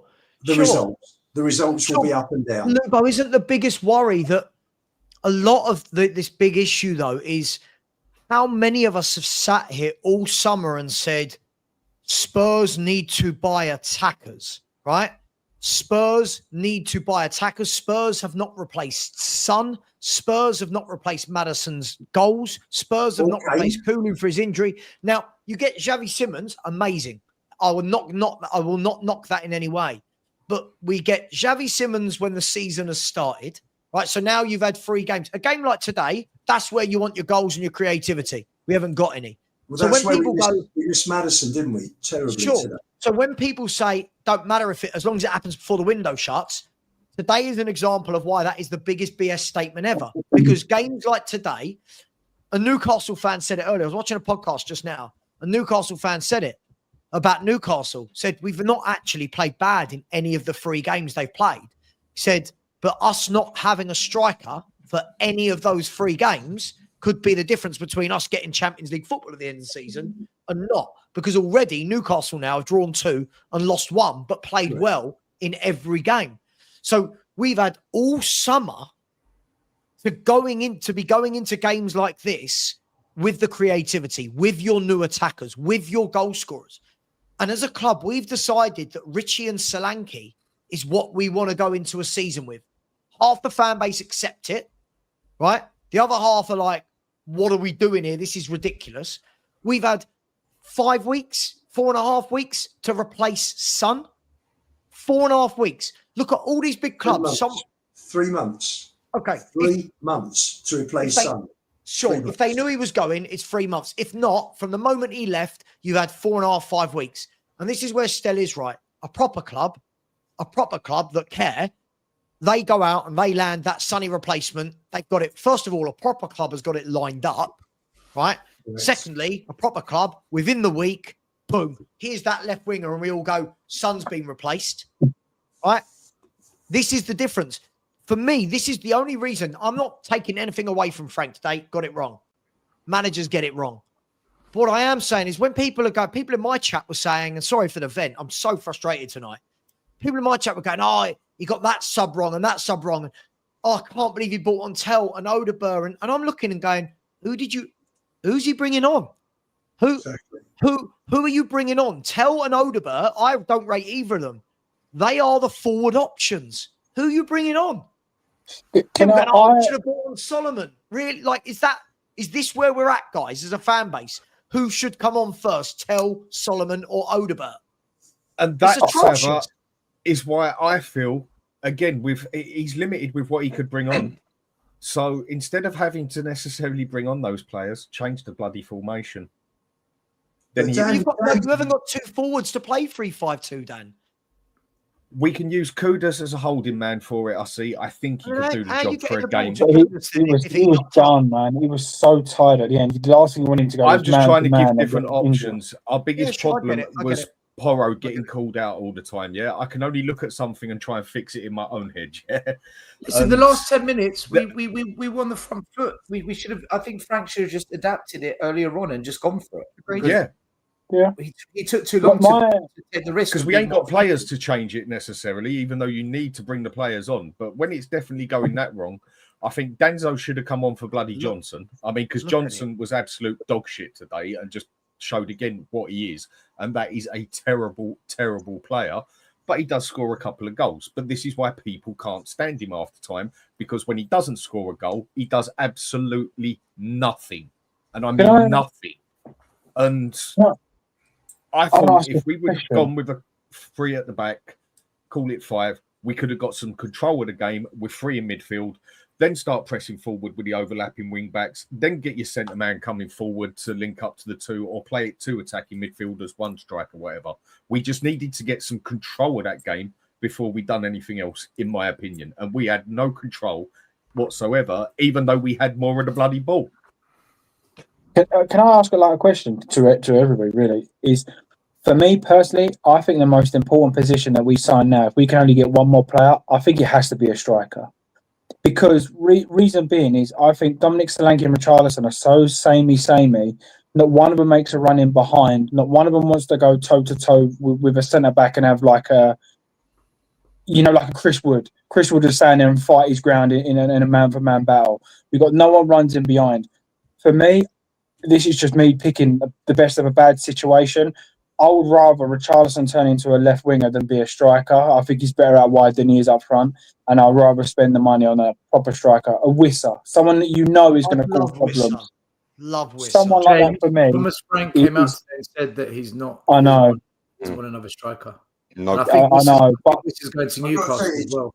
Still, I think all bets are off now after today's performance. I think what I would say is I'm glad that Xavi signed yesterday. I think that Sorry? What I would say is I'm glad Xavi signed yesterday and went to the game today and not signed today after the game, because it ain't happening. He must have enjoyed his cup of coffee. I've got one hell of a job to do here on my own to create. So Levy in. He done it right. He done it the day early. Do you know what? I think honestly, guys, the most important player we need, it really is a left-sided wide man. Because Kudus didn't have his best game, but I felt today like the whole weight of the team was on his shoulders in the attacking third. I felt it was just everything had to go through him, and there's only so much. And he got doubled up on. They did a good job on him.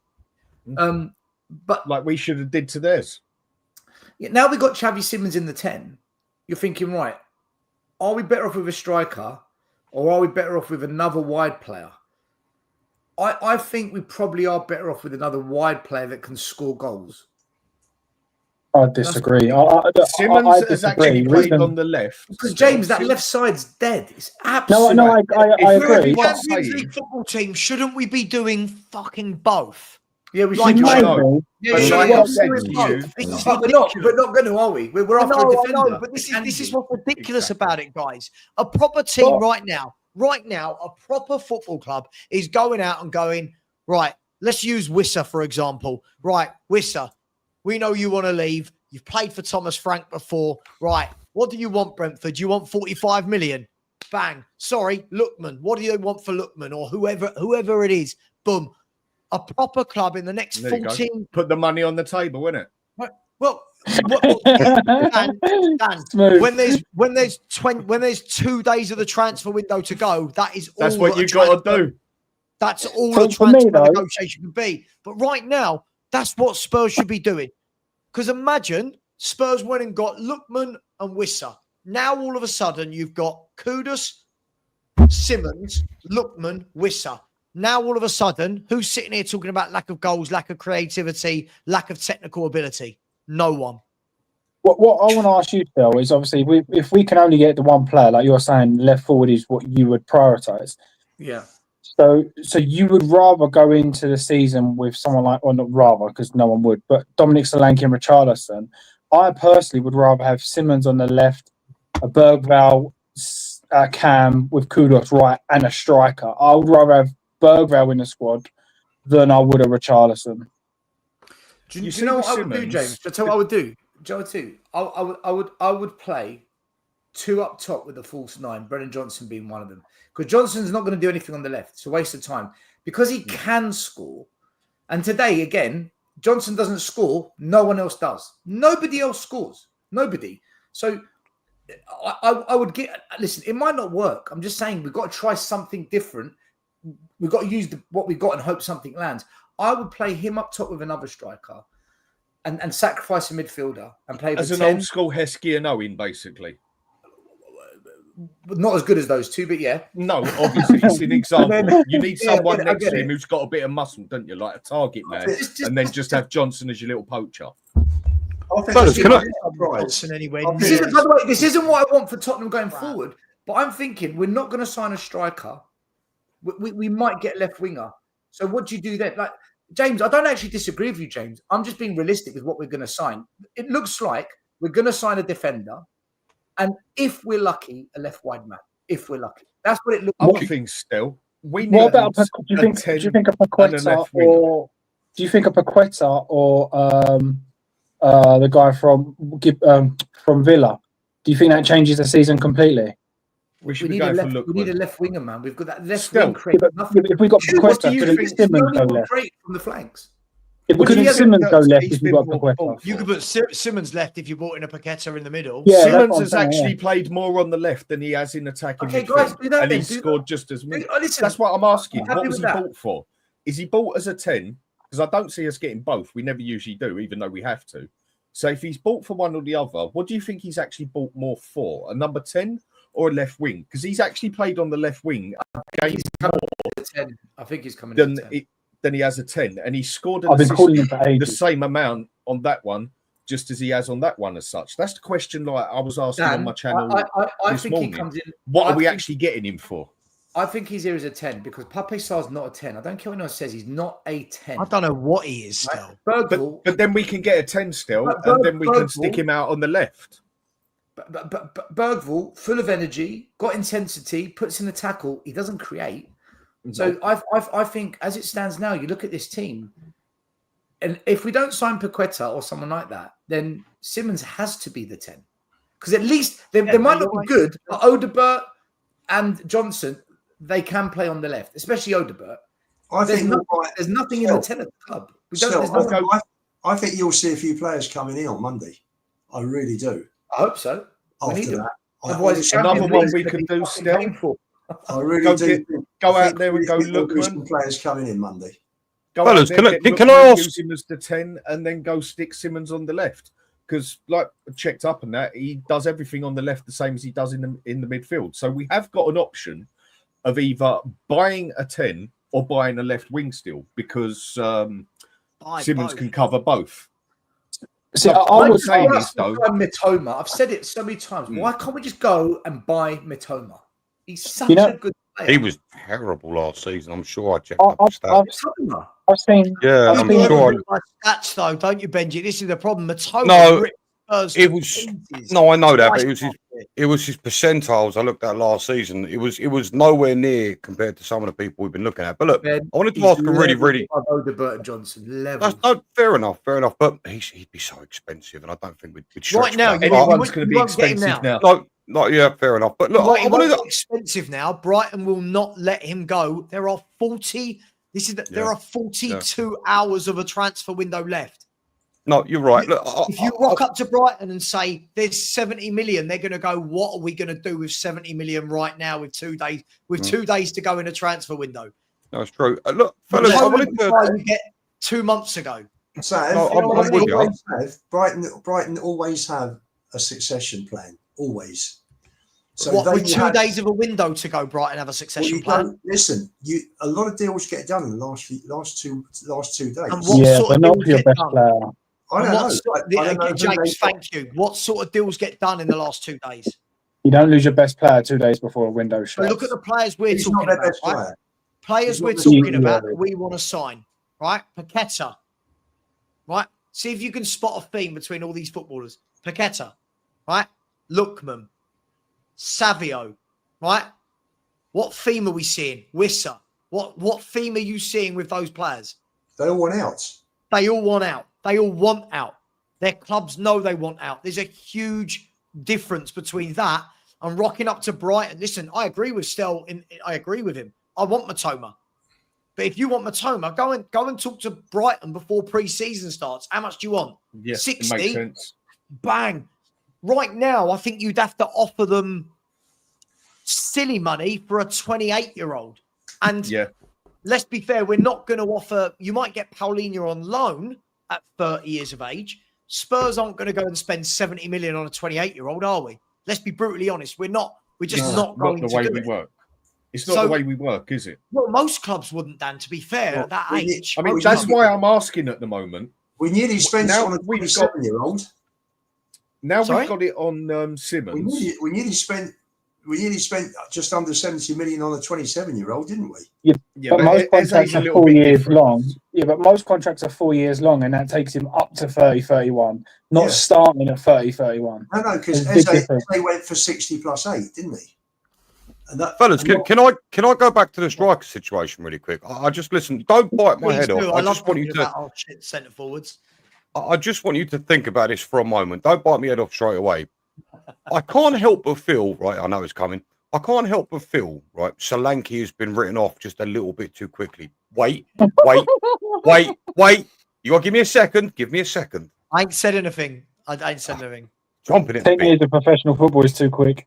No, look, just right. Okay, look, listen.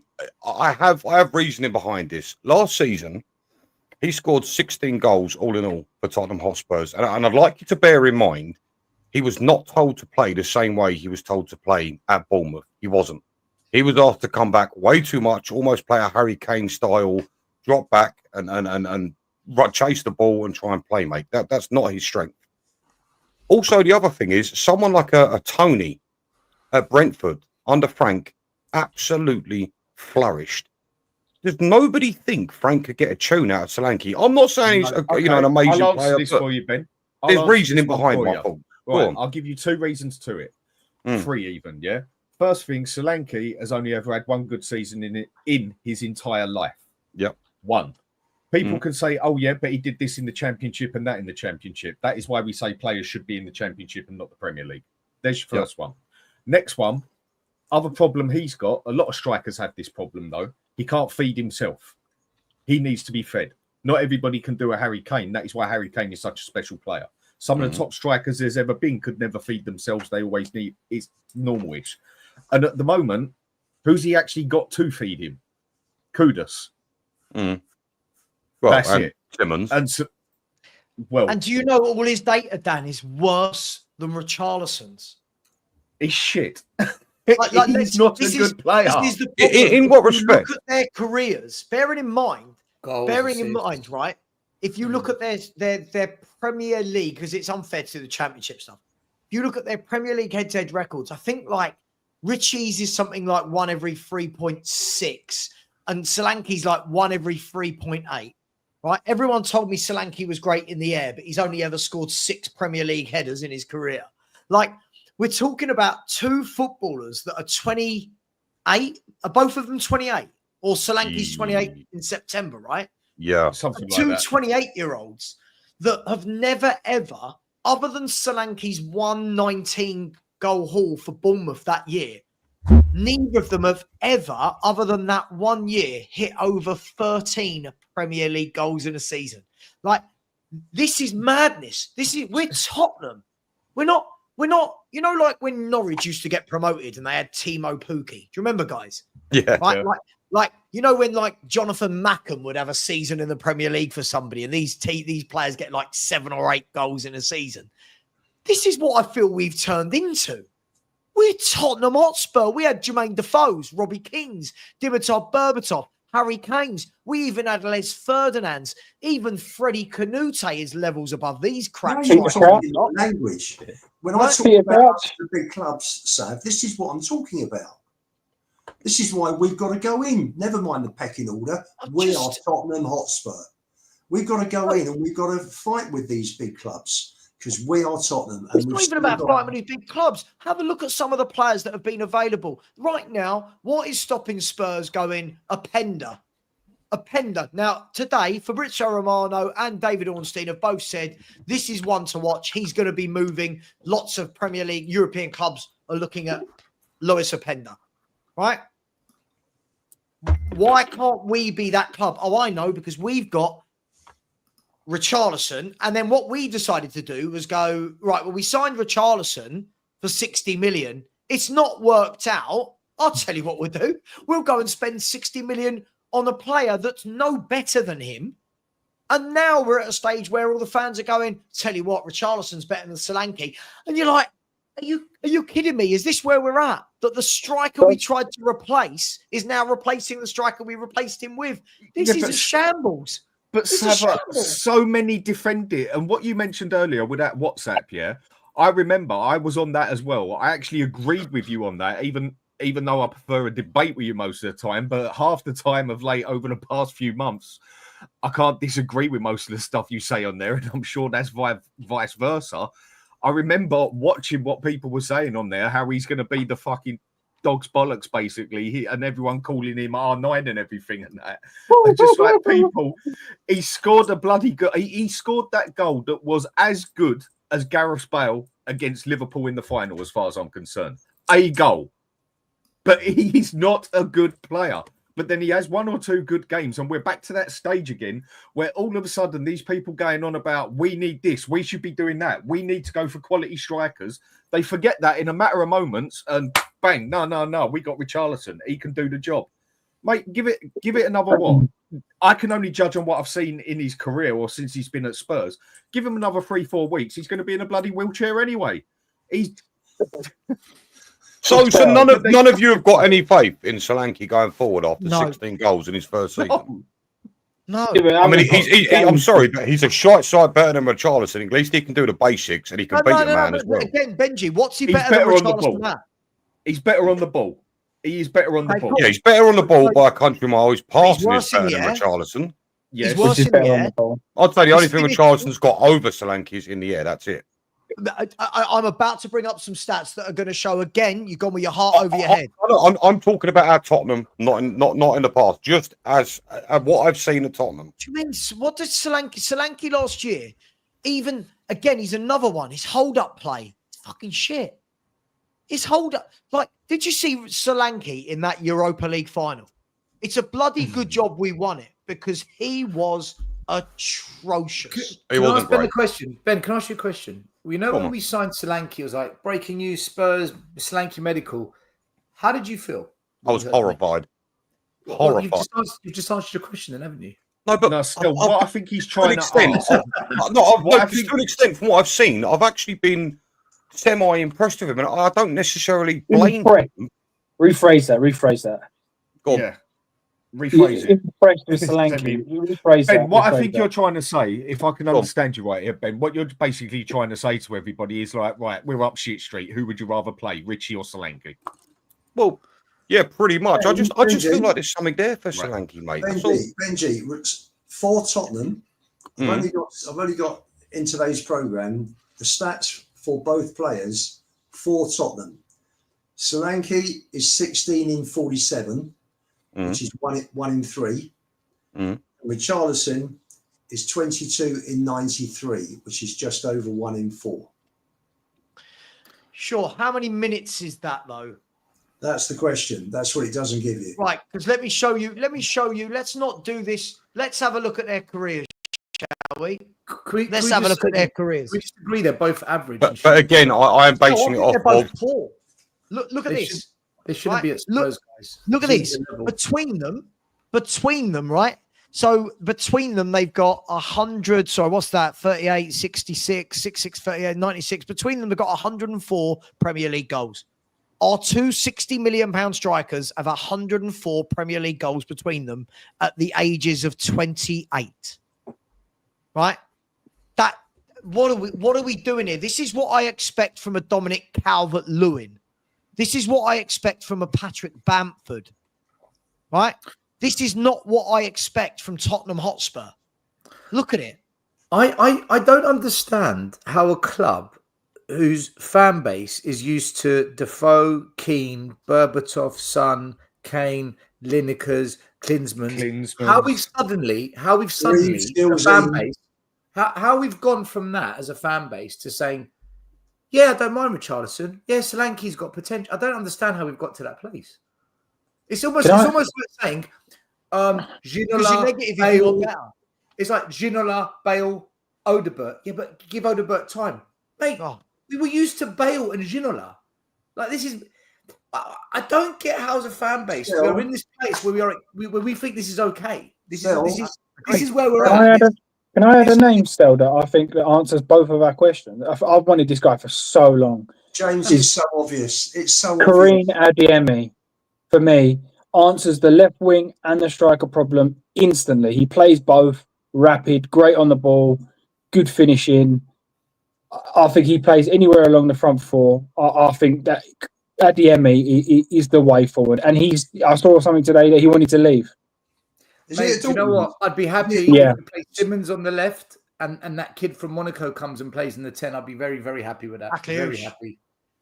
I'll be very happy with that. Still, you're bang on. Still, you're bang on. This is what. This is sucking him off tonight.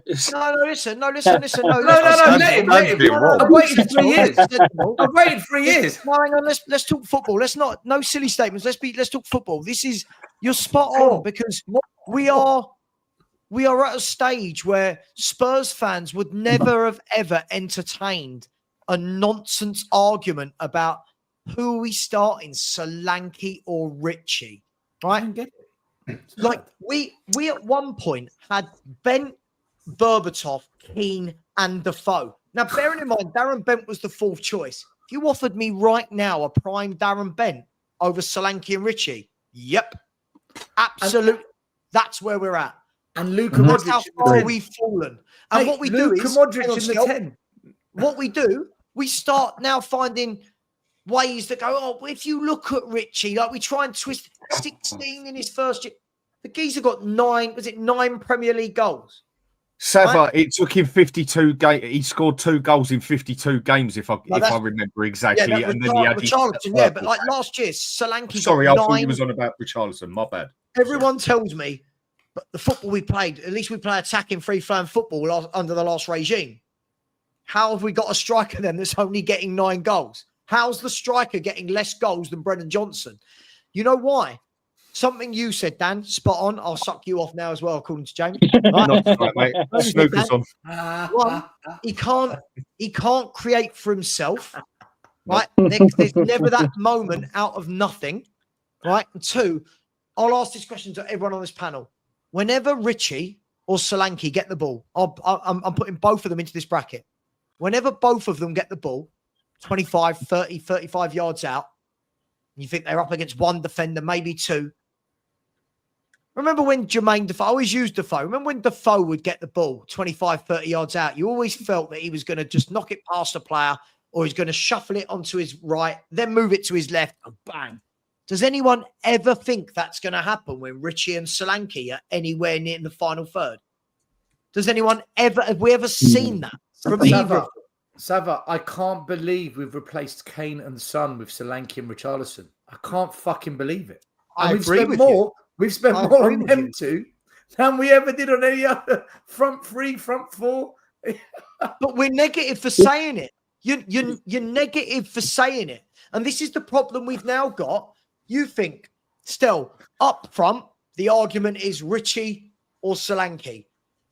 The argument on the left wing is now, is it Odegaard, Johnson, Tell, or Solomon? How fucking far do we have to fall? It's bad. It's right? bad. It's How bad. far today, right now, Solomon is suddenly a brilliant player because you know why? Because he's the one that didn't play today. Today, everybody's hindsight is, you know what I would have done? Should have been Solomon. If Solomon had come on, it would have been, you know what we should have done? Should have been Odegaard. Can we just admit these players are not good enough? Do you know what, though? Just to give Solomon a little bit of defense, right? he's the only one that hasn't actually been given a chance. I'm not saying he's the answer, right? I'm not saying that, but he's the only one that hasn't been given a chance on that pitch. I think he's crap. But it's also fair to say he's the only one that's actually played well left wing, regardless if it's in the Championship or not. Tell hasn't done it in anywhere near the Championship level. Odebert hasn't. He flopped when he was at Burnley in the Prem. So, in fairness, if you're actually going by stats and what you've actually seen physically from any league, he's probably the best one we've got. The one thing I would say, for me, how I look at, like we said earlier about Kudus. There was times where there was 3 or 4 trying to shut Kudus down at that point. For me, if you've got 3 or 4 over marking Kudus and Johnson still looks crap, that's concerning, because they should have all shifted across to double up on Kudus. So if Johnson's free because they've come over and doubled up and he still looks crap, there's a massive problem. No, James. That's why for me. Look at this. Look at this. Oh no. Yeah. If they get him, I'm going to be gutted, man. I'll be absolutely gutted if he goes Villa. Does that mean that we're getting Morgan Rogers? Please. Yeah, James, No do you know what's chance. happening today? When they were shutting down Kudus would pass the ball backwards, and then it would go to either Porro or Spence. And what they would do is, rather than playing it straight back into the middle, they'd play it backwards to the centre backs, and we ended up losing the momentum. The one time Kudus would then say, "Right, you're shutting me down," and he'd come inside. He'd run inside, and there'll be nobody making runs, which comes back to what you were saying. It was so static that Kudus either ended up giving the ball away or running into trouble. Do you know what really fucking was odd as well today? When we did get around the box, like the edge of the box around there, nobody wanted to shoot. Nobody wanted to just say, do you know what, fuck it up. There was one moment in the first half where I think Romero, someone passed it to the back post to Kudus when they could have just had a shot and it opened up for them. And it happened in the second half. Was it Johnson? It was about 22, 25 yards out, and it's like, hit it. And yeah, that's it. Yeah. It's like, why don't we shoot from the edge of the box if it opens up? Even second half, Bergvall had a chance to fucking pull the trigger, and he goes round the houses and lays it off to Kudus. I'm like, shoot, man. Does anyone think then that after today, we all knew if we go by quality of players we've bought for the window so far, you can't necessarily argue with it. But the amount we've bought, we all want quality over quantity, yeah? But we all know we blatantly need more. And after a shocking performance like that, do you think that's going to have any sort of on the protests as such? Because I had a couple of mates who went there today on that so-called protest, that went to that so-called protest. And who are these fellas that are meant to do this thing up? What they call Change for Tottenham? Yeah.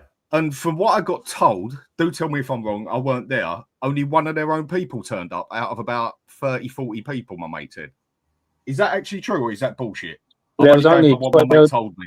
There was only 20 people there. I walked up there with my boy, turned round and then left. How many was actually there from Change? 20? Oh, I don't know who from there, but there was only about 20 people. There wasn't a lot. Said there was only about 1 or 2 of them there from Change for Tottenham. Yeah. I mean, what's it going to be now? Are they going to be big protests now? I mean, because to me, that's just protest. If they can't even turn up for themselves, I can't vouch for it because I weren't there. I'm only going by what my mate said. Then how's anybody going to take them serious? Or all of a sudden, are we going to have protests again just because the game didn't go right? What do the people want them for as such? Sorry to divert off the football.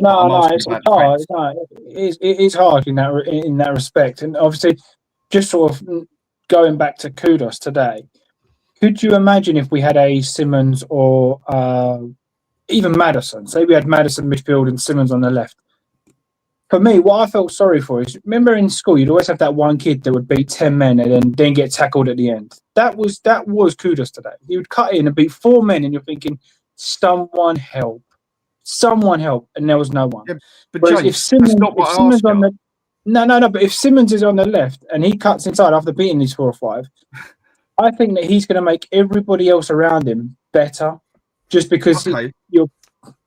Make no mistake, he goes missing as well, by the way. Simmons does go missing. What I was asking people is, because we've all of a sudden had a crap game, are the pathetic protests. Sorry, I'm going to say it how it is. The pathetic protests that were there. And I've been saying for a while now that are these protests actually there because they want Levy out, or were they just out because it was Ange doing so bad and they wanted Ange out and everything else and that? How mixed up with it?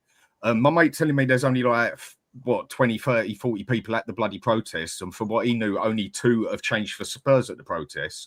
If we now go and have a protest now, doesn't it just show how plastic this lot are who made the bloody protests? Sorry if I'm going to call them out and say it on here and that, yeah. But if we go and now have a protest, well, okay, that's your opinion. I've got mine as well. Fair enough. Mm-hmm.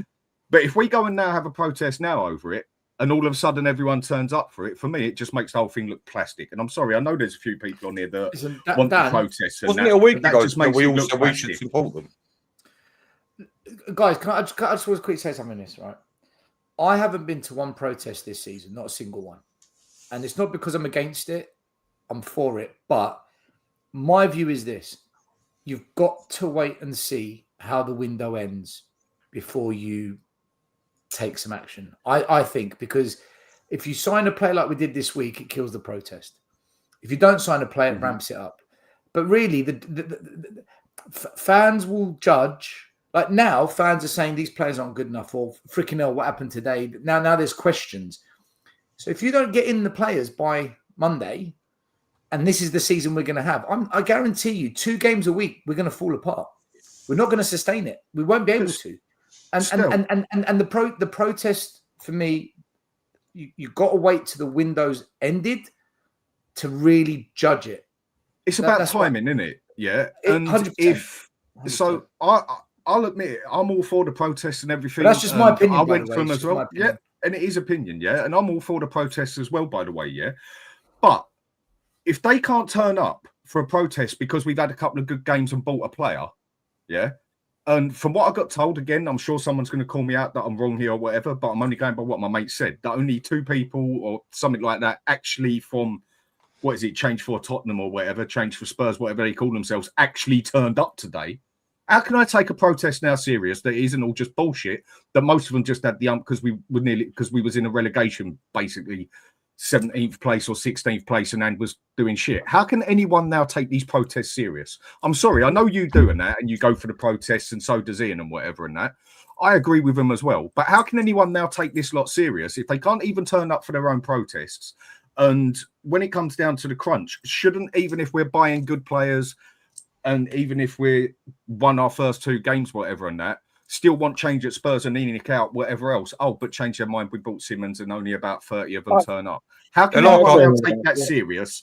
And how can anyone now look at that side, who's on that side a little bit, and go over to the Levy outside as such, or the Enoch outside, when it turns round as all it took was a good player to shut most of them up? Or was it just that much bad timing? Am I over-exaggerating here? Because they like our teammate, they lack consistency. Now, I want to almost ask a question to answer your question. I know that's a bit stupid, but no, it's not. What I would say is, this is where I think Levy gets stick for the sake of getting stick and not actually warranted. This is just my opinion. I think Levy backed Ange. I think he backed Ange. I think he asked for Johnson, got Johnson. He asked for Solanke, got Solanke. He asked for Van der Ven, got Van der Ven. Maddison, got Maddison. So for me personally, I think Levy backed Ange. Ange was just a dreadful manager. My opinion. James, let me finish. Did he want Odegaard? Well, you don't know. Probably. Let's face it. He wanted Johnson. Really? He wanted Kingsley. He wanted another goalie in January. That's what he really wanted. Let me just finish my point, and then I'll answer all your question. Let me just finish, just because it was kind of a point of 2. For one, when you're naming all those other players, if anybody wants Johnson or Solanke, I'm not ruling out that they want anybody, because that's just awful. My question to that, Dan, what you were saying about protest stuff. Me personally, I wanted Levy out. Like I said, I thought we backed Ange, so I can't be Levy out if you've backed the manager, because that's all I've asked you to do. If before this transfer window you said to me Xavi, Simmons, Kudos and Polinia and signing Danto on a permanent, I would tell you that's never going to happen. We don't act like a big club. Now we've got these players. It's as fans, we always want more. Same with money, same with anything. As people, when you get it, you want more. So for me, the fact that we've got those 3 or 4 players in, for me, this window, we can't really complain. But what we can complain is the fact that we've allowed to get our squad into this position that we need more than 4, 5, 6 players. So for me, when it comes to protesting and stuff, I think you're going to lose a lot of people, because if you sign, because the black and white picture can say Danso, Tell, Kudos, Xavi, You're Polina. ignoring Ben Davies and Mateus Tell were also kept. That damages the goodness that we do. No, it doesn't. Because if I said to you, Stel, if I said to you, let me sum it up. You can't sign a good player and sign a shit player for the good player to play with. This is where we always go wrong every window. No. Every we sign, we sign a Reguilon. For every for example, Maddison we sign a Pape Sarr. This is why Spurs always go wrong. We don't just sign. Said to you, next window, if I said to you next window, January, we're going to sign Vissa, Lookman, and then we're going to sign Longley back and fucking some other crap. You're going to say, no, I don't want that. Yeah, because what's the point of Wissa scoring goals if Longley's going to let them in at the other end? No, but because we've already got Simmons, we've already got Kudos, we've already got Maddison back. So you're James, the reason. Let me answer this. I want to say one thing. Last thing, then you can go. Last thing. The reason the best players, Modric, Berbatov, Kane, all of these players leave, Carrick, I can go on, Bale, the reason they leave is because they're fed up of playing with the shit players that we also sign. They're not on the same wavelength. They want to go to Real Madrid, Bayern Munich, Liverpool's, because when they go to those clubs, they're surrounded with talent. Yeah, I want to play with you. The best players don't want to play with Odebert, Tell, Sarr. They don't want it. But they're not going to be. This is what I'm trying to say. Maybe I've worded it. They're not going to be playing because you've got your starting 11. Tell's not in our starting 11. They are, because when we get injuries, when you've got to rotate, they do play. But everyone said Werner's not going to play. He fucking played a lot. He played a lot. Yeah, go on. Just going around in circles. Very right. Sorry, let me bottom line a few points. Firstly, in terms of Ange, he was given £380 million working on a data analysis system, and there was a wage cap, and he was bringing the wages down and down and down.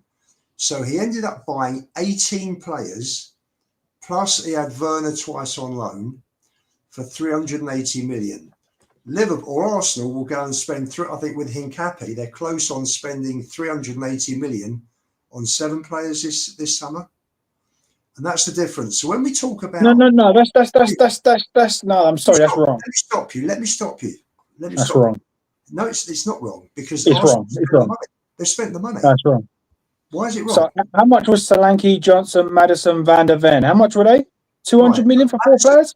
Maddison was 30. Van der Ven was 34. Solanke was 57.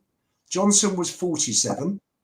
So near enough 200 million for 4 players, but we don't spend big on big. Yeah, okay. Right, and what about all the other players? You've just mentioned Maddison.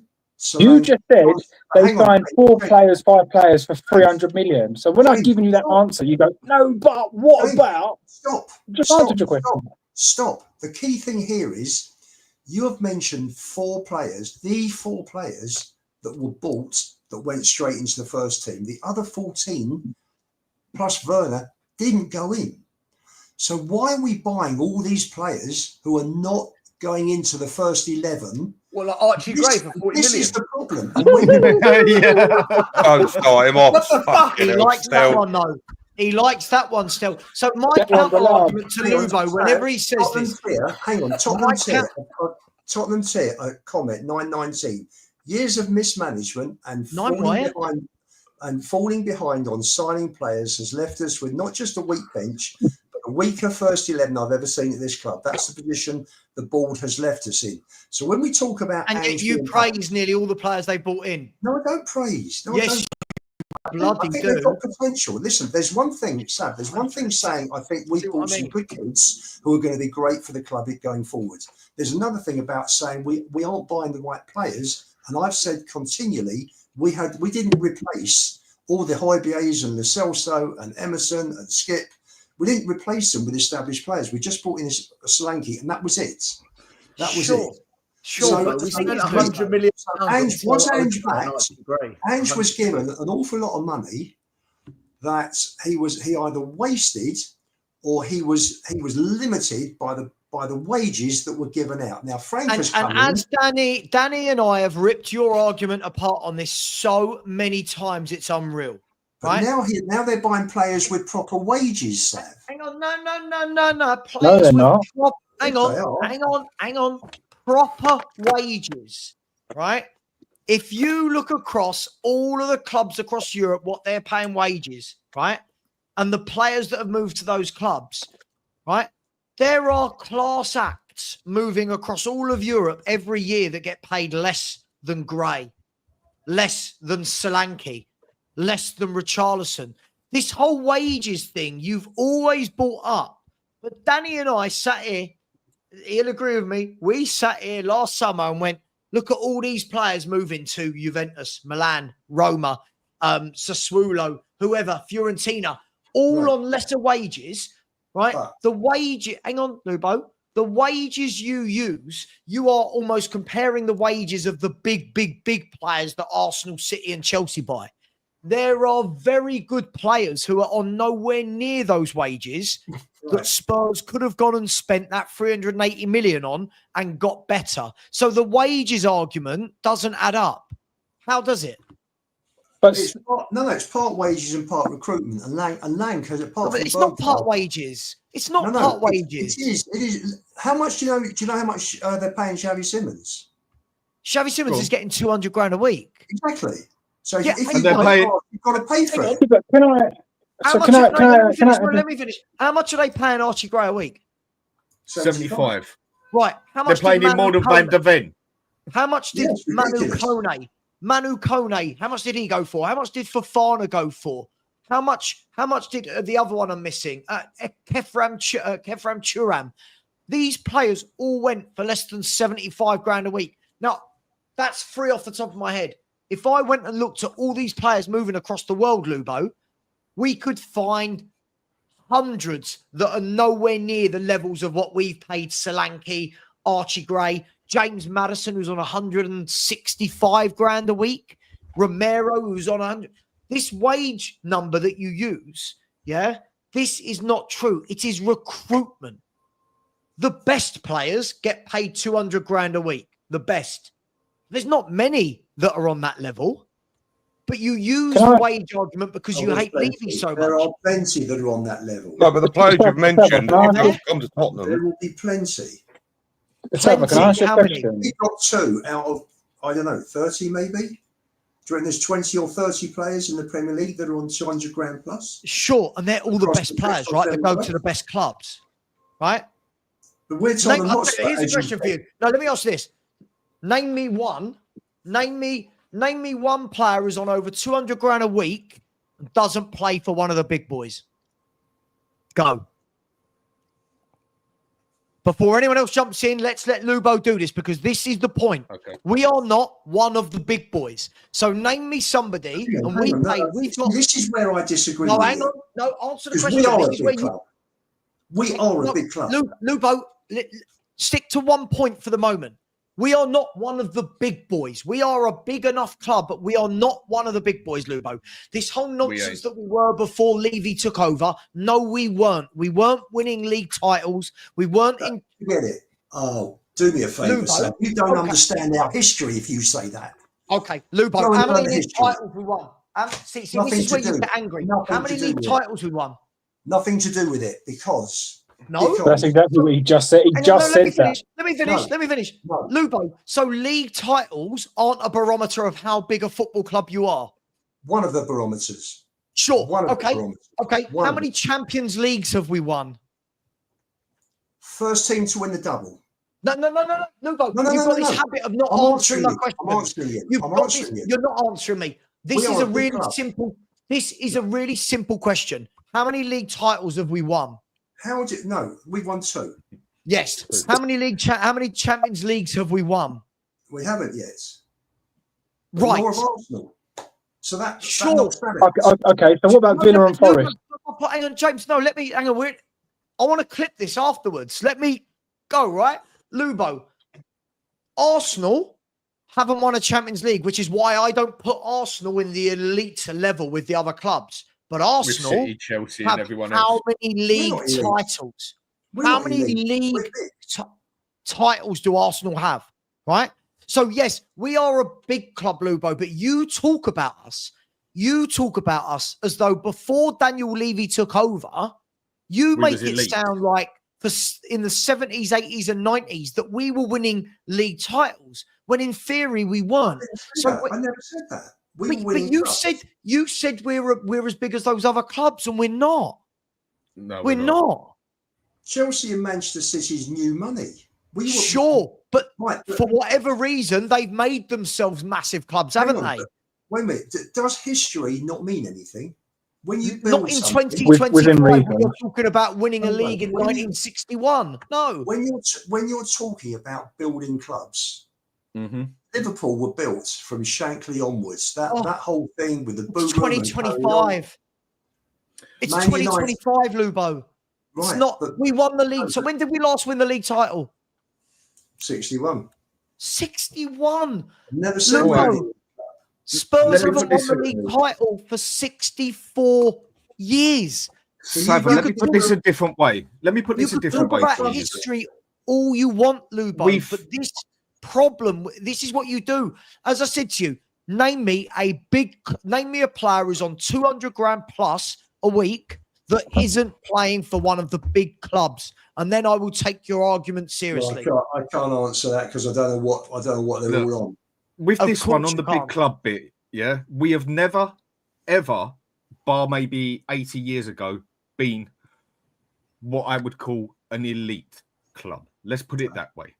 Okay, we've been a bit of a big club because as all we was ever known as was a cup club. And that was a cup every, 10 years? Something like that. If you actually go on the history books and you want to go that far back, Ian, then Tottenham are quite a small club. Aston Villa are bigger than us. Dang. Forest have won the Champions. Hang on, let me finish mine and I'll just shut up for you for yours. Forest have won the Champions League back to back. Celtic have bloody won it. Aston Villa have won it. But these days, when it comes to things like that, what happened 80 years ago, even 20 years ago, it's irrelevant. It's nothing. You can put it on your... You can... No, hang on, let me finish. It is, Lubo. You're so stuck. Let me finish. Let me finish. When you go and put it on your wall, yes, we've won this, we've won that, we've won that. Excellent. It's good, but it's irrelevant. You can't change the past. What's happened in the past is either good or bad, whatever. You can't change it. But it's about here, now, and the future. We are not a big club in an elite club. We're a big club in the size of what we're worth on our bloody shares and everything, yeah? We're a big club on the money we bring in. The only reason we are in the top 10 biggest clubs on this planet is purely because of money. And that's because of Daniel Levy, what he's done. Nothing else. We have never, ever, ever been at the stage where you could class us as an elite club on the same level as what Chelsea are now, City are now, Man U have ever been, Arsenal have ever been, AC Milan, Inter Milan, Juventus, Bayern Munich, PSG now. Do you want me to go to Real Madrid, Barcelona? We have never, ever been an elite club. As all we have ever been is that little club in the background that wins a cup here and there, but then becomes a big club because we got the money. We got the money behind it. The only reason we got even offered into that Super League, it isn't because Tottenham Hotspur are a bloody elite club. We got offered in there because we got bloody money in the bank. Nothing more, nothing less. We are a big club, but I think you get it mixed up with an elite club. And basically, what happened 20, 30, 40 years ago, I'm just using different phrase, yeah? Where people use big, I look on big club and then elite club, yeah? Just using it different. I don't really care what happened 20, 30 years ago. All great, all good. I care about now and the future. So at the moment, we ain't in there with the big boys. If anything, you want to say top 6 clubs, there's a top 5 clubs and we just dangle off the bottle of them with a couple of other clubs. Dan, we're a big club. Dan, we are not elite. Hold on 1 second. I don't think anyone here said we're elite, even Lubo, right? No one says we're elite. We've never been. Hang on, I was just using different... I was just explaining it different still. That's all. Sorry, hang on. I brought up the data. Hang on. Before Still goes, I brought up the data to prove my point, Lubo. Right? Let's have a look. You tell me when you see a player in this list that doesn't play for one of the elite clubs in England. This is everybody's wages by player, not by club, by player, right, in the Premier League. Tell me when we get to a player that's on over 200 grand a week that does not play for one of the biggest clubs in the country, right? You tell me, look, Haaland, Salah, Van Dijk, Casemiro, Sterling, Silva, Fernandes, Marmoush, Havertz, Jesus, Sancho, James, Stones, Rice, Odegaard, Gundogan, Reinders, Foden, Grealish, Rodri, Vardy, Ekitike, Gyökeres, Fofana, Diaz. Do we all agree that every single one of them plays for one of the big five clubs? Apart from Grealish. I mean, Jack Grealish is owned by Man City, so please don't do that, right? Casemiro? We agree. Yeah. The other five, right? Correct. Everyone agree. Right, okay. Let's go down then. Here we go. Now you go down to the 195 grand a weekers. There is no one at any club. The next club that comes in is Tottenham Hotspur with Simmons and Romero. But now look, and Nkunku, Wirtz, Saka, Maguire. Let me know when you see a player from Cunha, Man United, Fernandes, Chelsea, Martinelli, Akanji, Walker. Tell me when you see a player that isn't at one of the big 5-6 clubs. Tell me. Bruno, Lucas Paqueta, there you go. There's the first one. There you go. Lucas 160 grand a week at Newcastle. So when you keep saying this about the wages and about there is no club other than the big clubs that have footballers on over 200 grand a week. And we've now entered that, I believe, with Xavi Simons. And right? Romero's 205 now with his pay rise, yeah. So there you go. So when you're saying we can't compete with wages, we can compete with wages with other clubs. We can compete with wages. They choose not to spend the money. No, you've missed my point completely. You've missed my point completely. My point, Sav, is that we should be buying these top players that command top wages because we're a big club and we can afford it. We're not the big club you think we are, though. This is the problem. That's why I try and use elite and big. That's why I try and use the gap there. Like when people say, and I have this debate with a few people, with world class and very good. That it's just the way I do things, basically. I think the phrase world class gets used too easy. Big club, we ain't no elite club. Chelsea, like it or lump it, they're an elite club. So are City. Man U, hanging on by the skin of their teeth, but they are still probably the biggest club on the planet, maybe second biggest club to Real Madrid. And then go and put Arsenal, whether you like it or not. They are pretty much an elite club. Dan, but you just can't. Can I say, guys, I get what Lubo's saying, but I think he's not delivered it in the best way. No disrespect, Lubo. This is what I think, because I do agree with you, but the way you're wording it, I get why people are going to say no. We're not elite, right? We know we're not Bayern Munich, Barcelona, Liverpool. No. We're not. But the category below, the Borussia Dortmunds, the Tottenhams, the Aston Villas, that kind of that level of football club. I think Spurs are big in that category. I do. Yes, we are a big club. Right. You don't have 62,000 seater stadium. You don't go to Wembley and have the record Premier League attendance, almost 90,000. You're not the club, and our history does matter because our history is what attracts fans to make you big, right? So we are a big club, but we don't sit at that top table. We know that. That's my point. The thing is, right? Lubo thinks we do. Right? No. Hold on. Before Levy took over, we didn't used to before Levy took over. Guys, 1 minute. Let me land my point. We didn't. Right? This is lies. Guys, 1 second. I called you a liar, Sav. I said it's a liar. You can use on me is a liar. Ever. You're arguing, and I haven't made my point. What you just said, Lubo, was a lie. We were the big five that took in '92 that did the Sky deal. There was a big. Let's have a look at Spurs league finishes for the 20 years. Guys, can I just make my point to see how big a club we were? Everybody knew. Everybody knew. Lubo, Savva, 1 minute. You don't like facts, Lubo. You're so. 1 second still. You're so. You're so in your feelings with Tottenham Hotspur that you hate the facts, right? No, I love you. The facts. I love you. 12 trophies in 30 years. 12 trophies in 30 years. Right. We were one of the big five.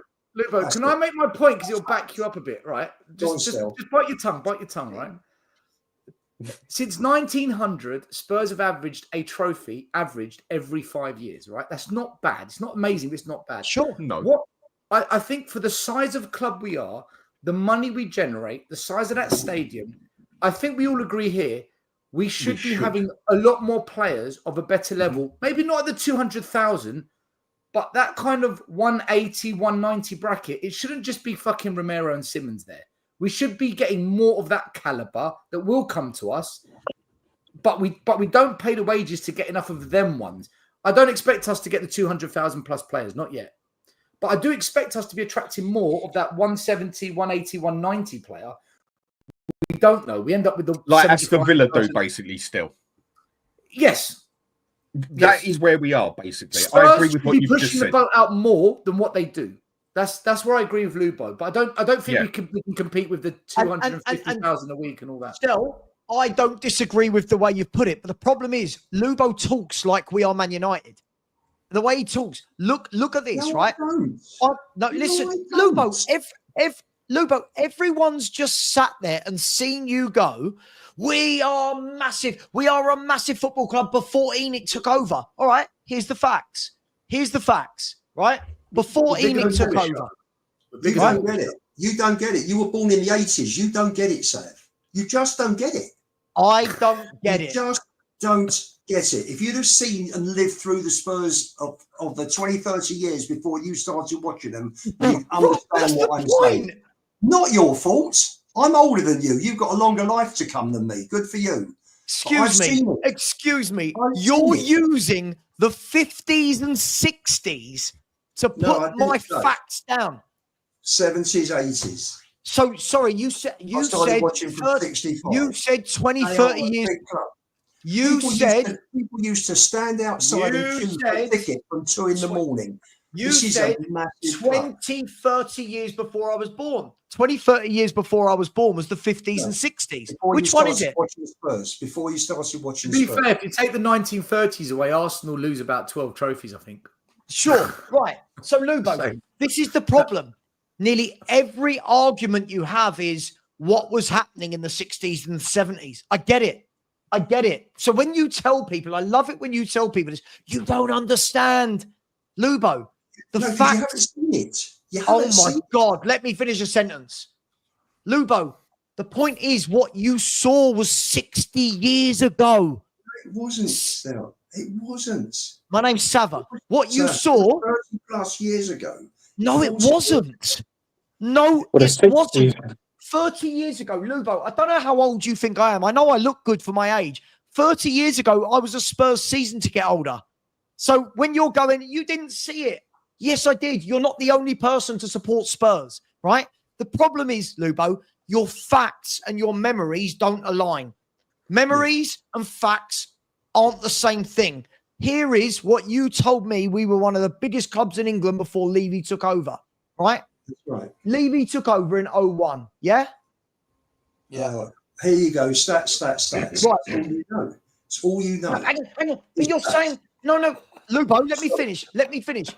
Lubo, when you're saying stats, this isn't a stat, this is the fact. Lubo, so you're saying before Enoch took over, Spurs were one of the biggest clubs in the country as we finished 12th, 10th, 11th, 14th, 10th, 8th, 7th, 15th, 8th. Let's scroll up a bit. Go over the rest. Go over the rest. Right. I am. Let's look at the trophies. Have a look at the trophies. Let me stop interrupting me. Right? Now let's look at the rest. You do this, but you don't show the whole story. I am getting to it. If you stop interrupting me, I will get to it, Lubo. Right? You said we're one of the biggest clubs in the country before Enoch rocked up. I'm showing you every league position for the 25, 30 years before they joined. Other than 3/3, everything is 10th, 11th, 7th, 8th. Right? Now, if you look at the column for some trophies, yeah, we won a few trophies. But that doesn't make us one of the biggest clubs in the country. We have a massive fan base. I'm sorry, Right. it's a big club. It's a big nowhere club. near the level of these other clubs, and that's my point. It's all on emotion. Chelsea have won a handful of trophies. Lubo. No, but that's why I put it on and describe it a bit different, as in elite and big. And with what you did say, Ian, I can't agree with that bit of, oh, you wasn't there, so you don't know about it. Well, it's basically... If you don't see it, if you no, don't but hang on, Lubo, let me say this bit, yeah? Okay, right. And then I bet you I've seen things in life that you know about as well. Or there's been things that happened 70, 80 years ago that none of us would hear, but people preach about non-stop, but you ain't got a bloody clue about it, nor have any of us got a bloody clue about it because we didn't go there, except we've got all the books about it and all history and everything else. So if you don't see it, you haven't got a clue about it. No. If you've lived that's it, what you basically said. That is exactly what we said. If you've lived it, it's you understand it more than if you're learning it through history. Understand what? Now I get there's certain things in life that you have to, up the league table. There's certain things in life, Ian, you need to go through, yeah, to actually understand it instead of get it. Now I'm with you on that one, yeah. But just because you've seen some football games in the 60s, 70s, whatever, and that doesn't mean I don't get what happened in that when I've seen it play as well, even though it's been on TV, or know my history as well. Do you know what? You could have been to all those games and I might be able to sit here with a book and totally outscrew you on the history, even though I haven't seen it. That's not a fair comment, what you've said there, that you have to. Now, some things in life, I totally get that you have to basically live it to understand it. And there's other things that you can get it. You haven't necessarily got to do it. But with the comment you made there, that people, because you've seen it and others haven't, you understand it more. I don't think that's quite fair on the football side. I don't think that's quite fair. Or Aston Villa bigger than us? Are Nottingham Forest a big club? Are Nottingham Forest a big club? Hang on. Are Aston Villa a bigger football club than Tottenham Hotspur? No, I don't think they are. Okay, what? Okay, I'll get in there. Why? Because when the Premier League began, Everton, Villa and Spurs were roughly the same level. But since then, Spurs have gone on to win 3 or 4 trophies. Villa haven't won anything, and nor have Forest. Perfect. So let's use your analogy. Let's use your analogy then to Lubo saying we're a big club. When the Premier League started, Spurs, Chelsea, City, Arsenal, all these look at those clubs now compared to us. So if your theory is right, still, which I agree with, City and Chelsea are the anomaly, aren't they? Though they had a massive cash injection that no one could. Yeah, they did. Sure. Yeah, but that's irrelevant. Surely that's irrelevant because you're either a big club or you're not. Regardless of how you get there, you are or you're not. I agree, James. You can't pick and choose. Lubo, you're can I right, ask you a question? You're right, James. You're right. But they've got fuck all history until that point. So Aston Villa have won a Champions League. Listen, we're all fans here, and there's certain things that we kind of. But for me, like there's obviously the common denominator. We all hate Arsenal, and the one thing that I say to my Arsenal friends is they always say they're bigger than us. I say, yeah, you're bigger in England, we're bigger in Europe. It's a tongue-in-cheek thing, and they'll go, yeah, but what about the Premier? They'll go, yeah, but they'll go, what about Premier League era? So, well, hold on, you, what you're doing is you're picking. Lubo is picking a 5 to 10 year frame of a period of an existence of 100+ years. No, you can't pick and choose the sections because what we could say is I personally look at all trophies. Personally, that's my way of doing it. I look at but that's quite dangerous though. That's quite dangerous because what Lubo said there about being a big club, you would have said last season where we finished 17th and he was screaming for the guy to be fired.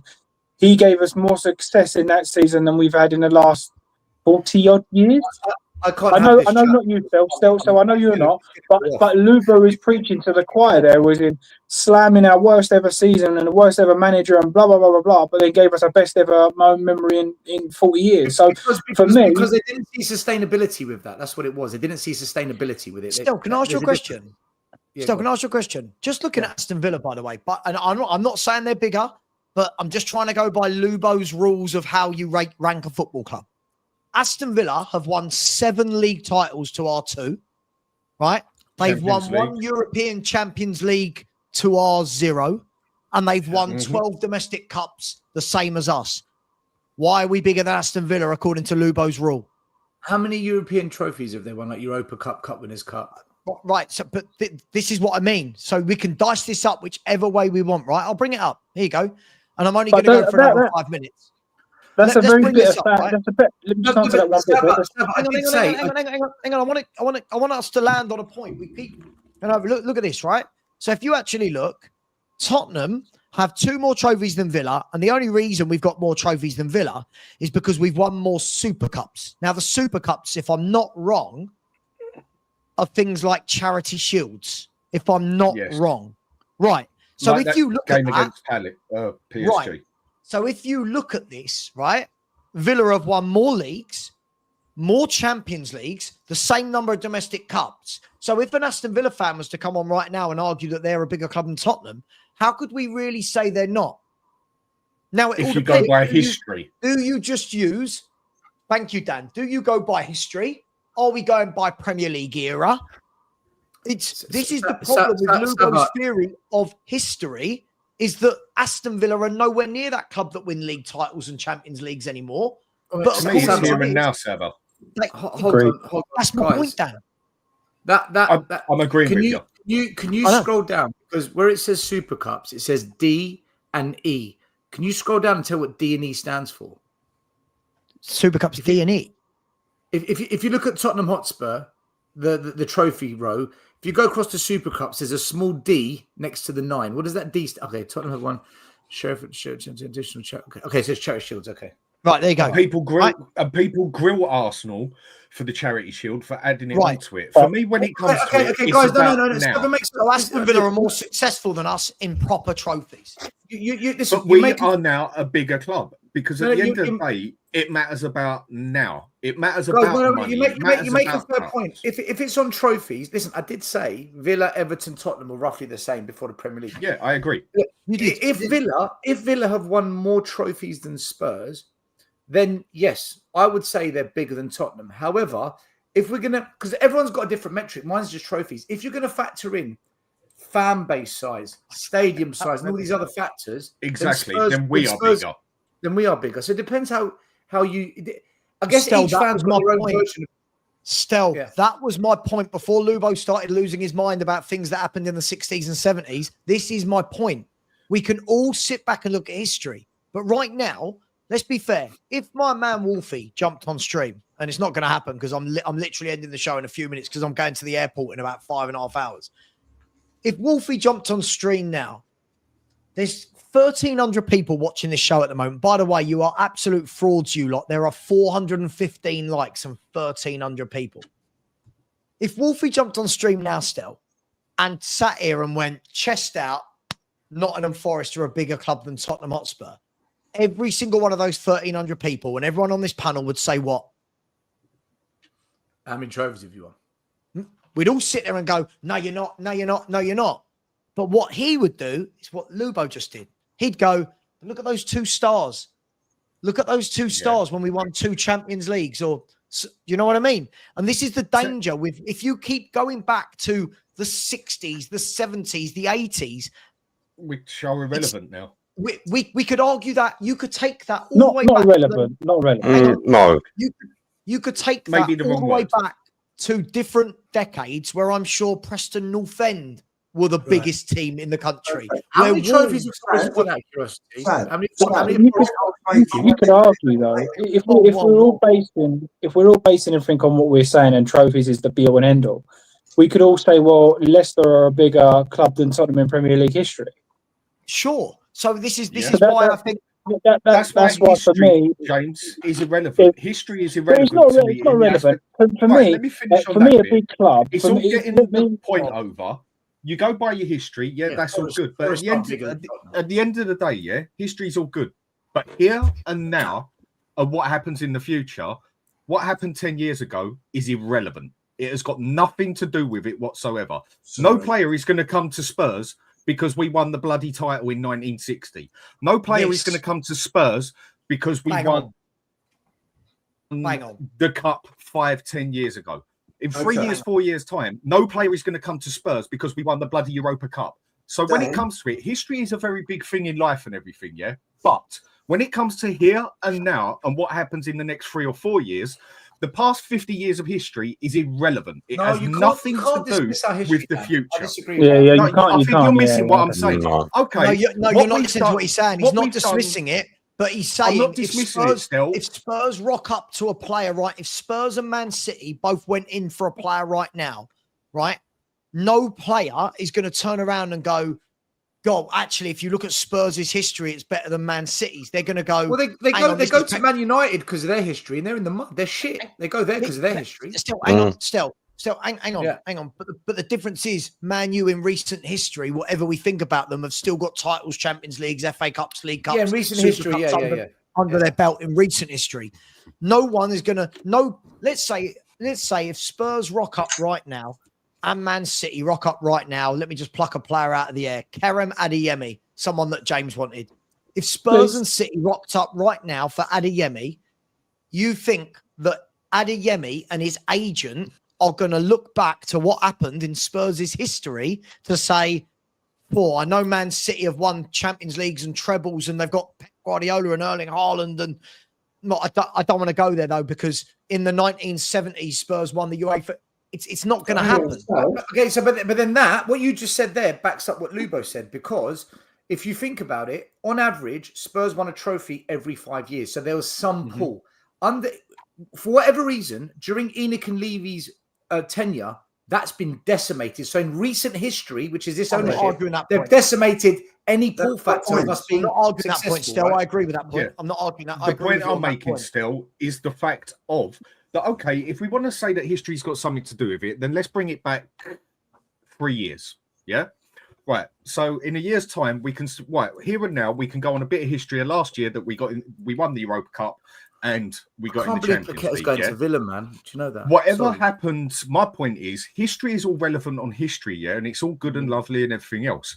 But what happened 5, 10, 15, 20, 25, 30, you want me to go on, is irrelevant.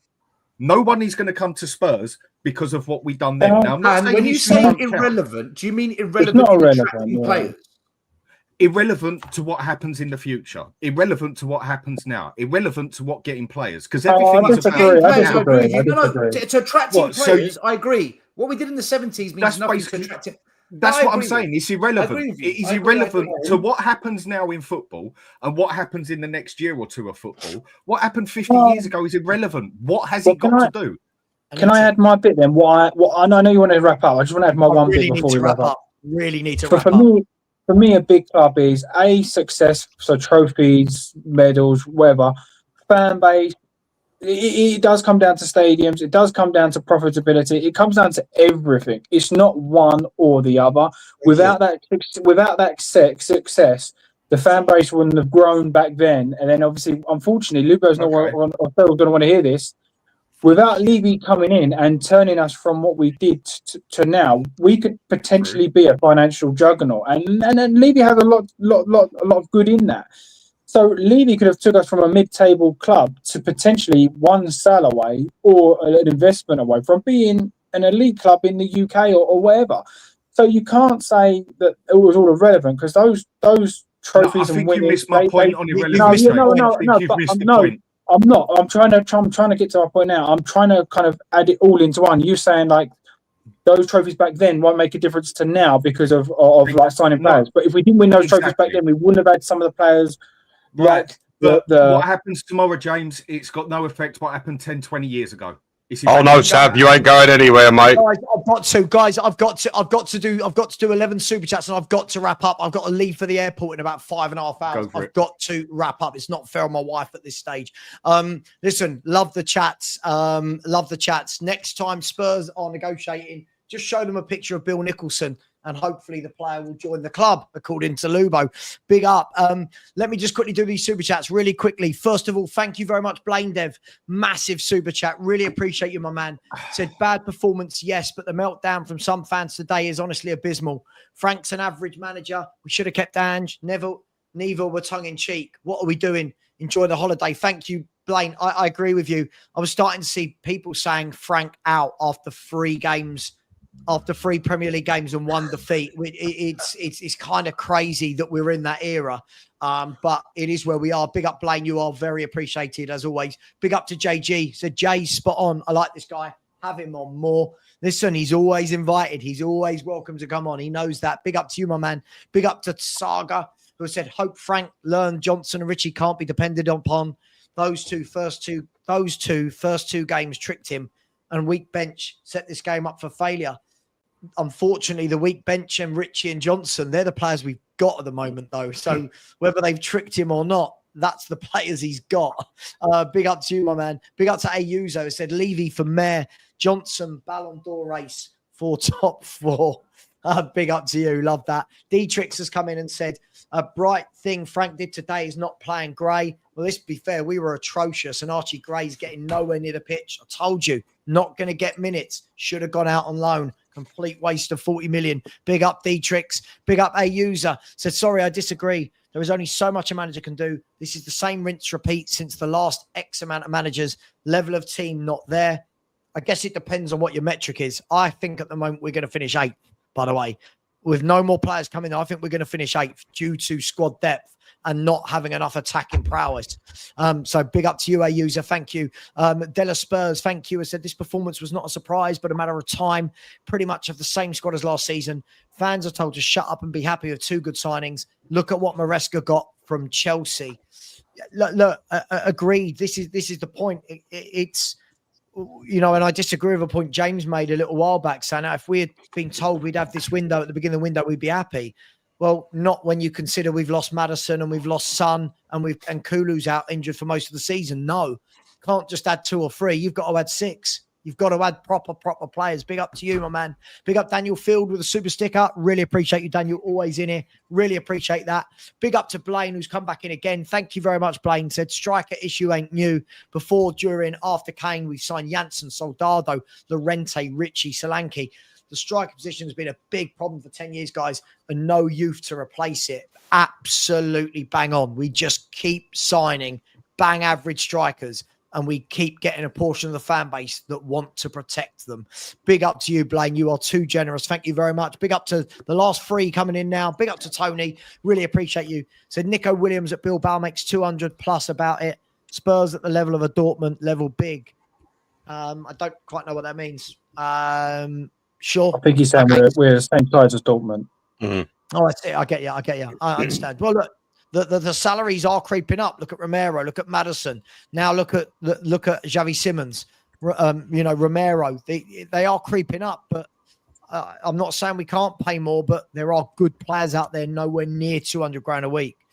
Scouting is huge as well. Big up to Paddy. Said, let your hatred go, Lubo. It's consuming you. Yes, it is, isn't it? It's consuming Lubo. He wasn't even happy with Xavi Simons. He came on and the first thing he said was 25 years they could have done this. Big up to you, Paddy. Really appreciate that. Thank you. And Dean Law wrapping us up with a really generous super sticker. Thank you, Dean. Appreciate everything you do on for the channel. Guys, I would love to. Savva, you have recency bias to what? I don't know what I'm recency biased about. But big up, recent history. He means. I mean, do you mean? I think he's trying to say you ignore history. You're more on what happens now. I don't know on your side. That I'm talking about. I didn't ignore it. I just look back at those league seasons and see that for everything you were telling me how big we were, our average league position was about 10th for 20 years. No. And I'm not. What we were talking about was 92. It was in 92. So that was what 92. Not 2025. Lubo, he's got to go. Lubo, let me go. We're not the powerhouse you think we are. Let me go. Guys, thank you very much. We'll say thank you to Stel, thank you to Jay who was on, thank you to Danny, thanks to Lubo, thanks to James, thanks to Benji, thank you to absolutely everyone. Really appreciate you. I'm hoping that by the time I land tomorrow in Turkey, that Tottenham have pulled their wallet out and absolutely and bought some top players. There is no excuse. The money's there. We've got to go and buy these players. Xavi Simons wasn't even expensive in the grand scheme of things. Big up. Take care. Thank you, Brian. Savva, you're just stirring and antagonizing. If only you knew how to run a YouTube channel, maybe you'd have a YouTube channel. Take care, everyone. Much love. And as always, come on. You Spurs, no. Andy Lester said, have a great holiday, Savva. Let's get Lookman. Completely agree. I am going to have a great holiday. Yes, we should sign Lookman. Big up to you. Take care. And as always, come on, you Spurs.